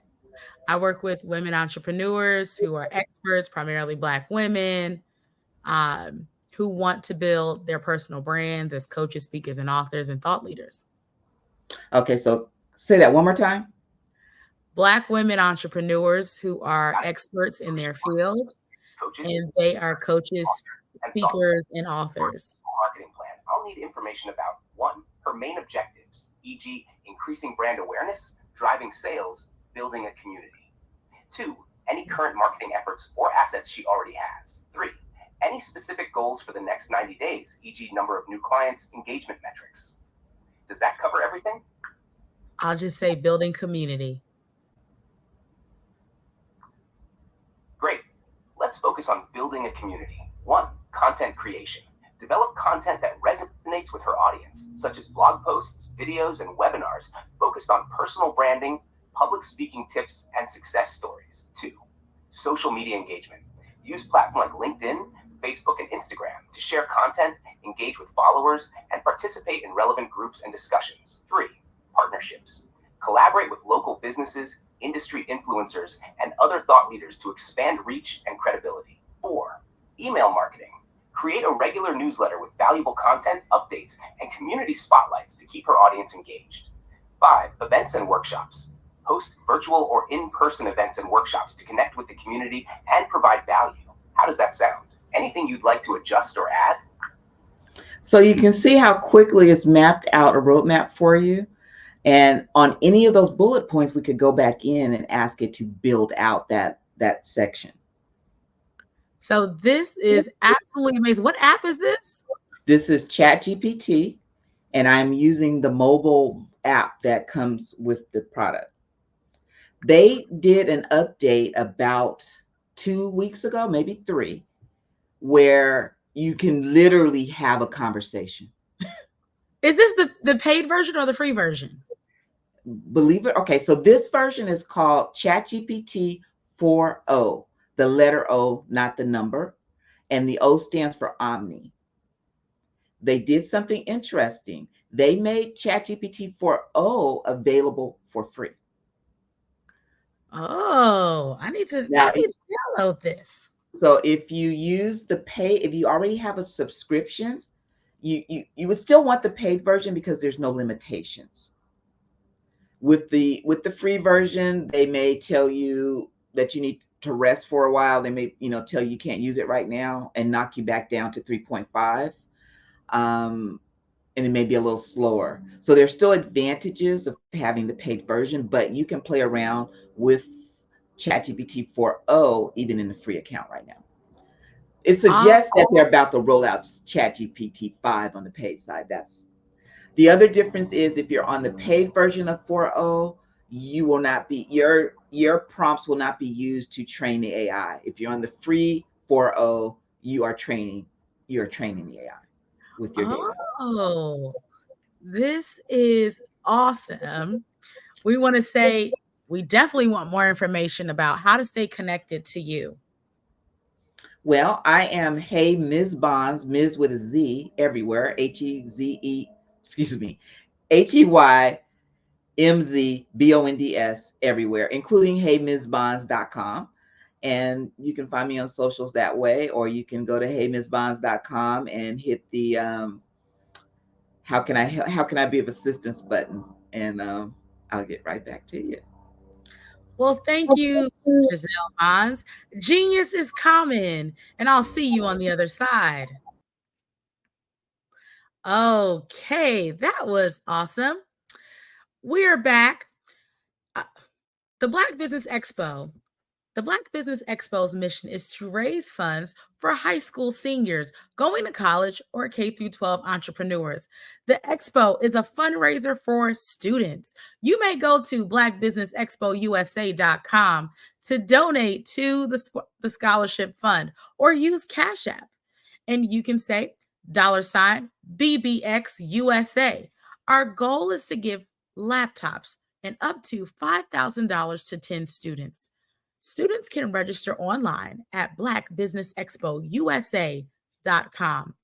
Every dollar counts. So we want to remind you to donate to the scholarship fund. We want to thank our Black Business Expo USA sponsors: NC100, Moody Capital Partners, Suede Soul, Lotus Rich Coaching and Training, Carolina, Virginia Minority Supplier Development Council, Step Management, The Hello LLC, Barbara H. Smith LLC, Marge McLean Foundation, Inc., Genius is Common, Earth Essentials, 5-Star BDM Media, Melaine Shalani Global, Executive Women's Success Institute, The Quality Coaching Company, Superwoman Business Services, Creative Force Studios, Lee Entertainment, Artistic App Development, Black Business Expo USA. Remember, genius is common, and I'll see you on the other side.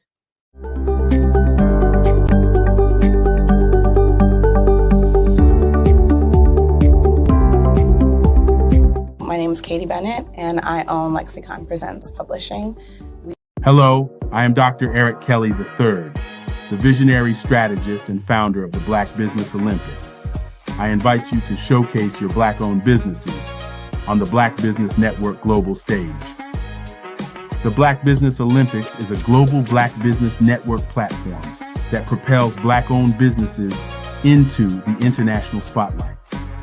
By showcasing your business on the Black Business Olympics platform, you can reach a worldwide audience of potential customers, partners, and investors. You can also establish yourself as a thought leader and expert in your field, attract lucrative partnerships, and more speaking engagements. In addition, the Black Business Olympics platform provides a valuable opportunity to connect and collaborate with like-minded entrepreneurs and business professionals from around the world. This can lead to new business opportunities, ideas, and relationships. Finally, by sharing your story and expertise on the Black Business Olympics platform, you can inspire and empower others.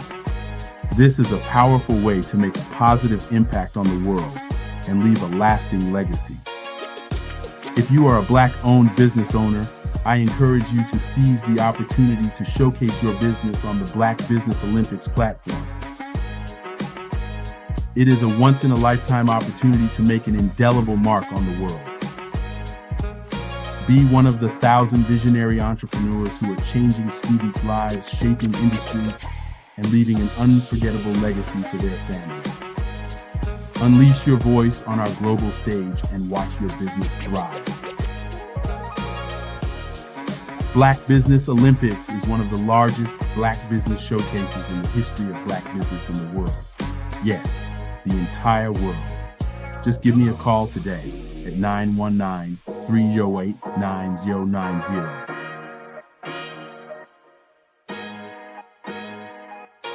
Artist to me is a creative expression of something from nothing. You know, it explodes onto the canvas, or it explodes on in my work.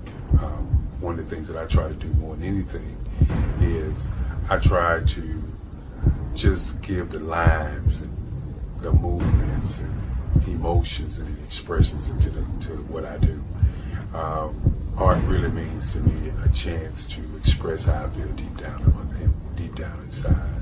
Most of my art begins as a thought that I might have, you know, whether it's sports, whether it's history, whether it's a woman or a man. It pretty much starts as an idea of thought before I get into the actual image of what I'm going to draw. I do a lot of historical pieces. I was a history minor in college, and I love to do history pieces.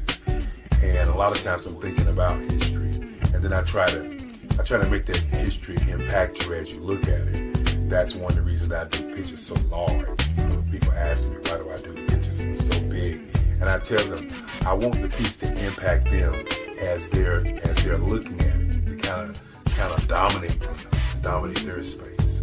And most of my pieces I try to do off page. I don't try to do anything that's going to be in those four corners.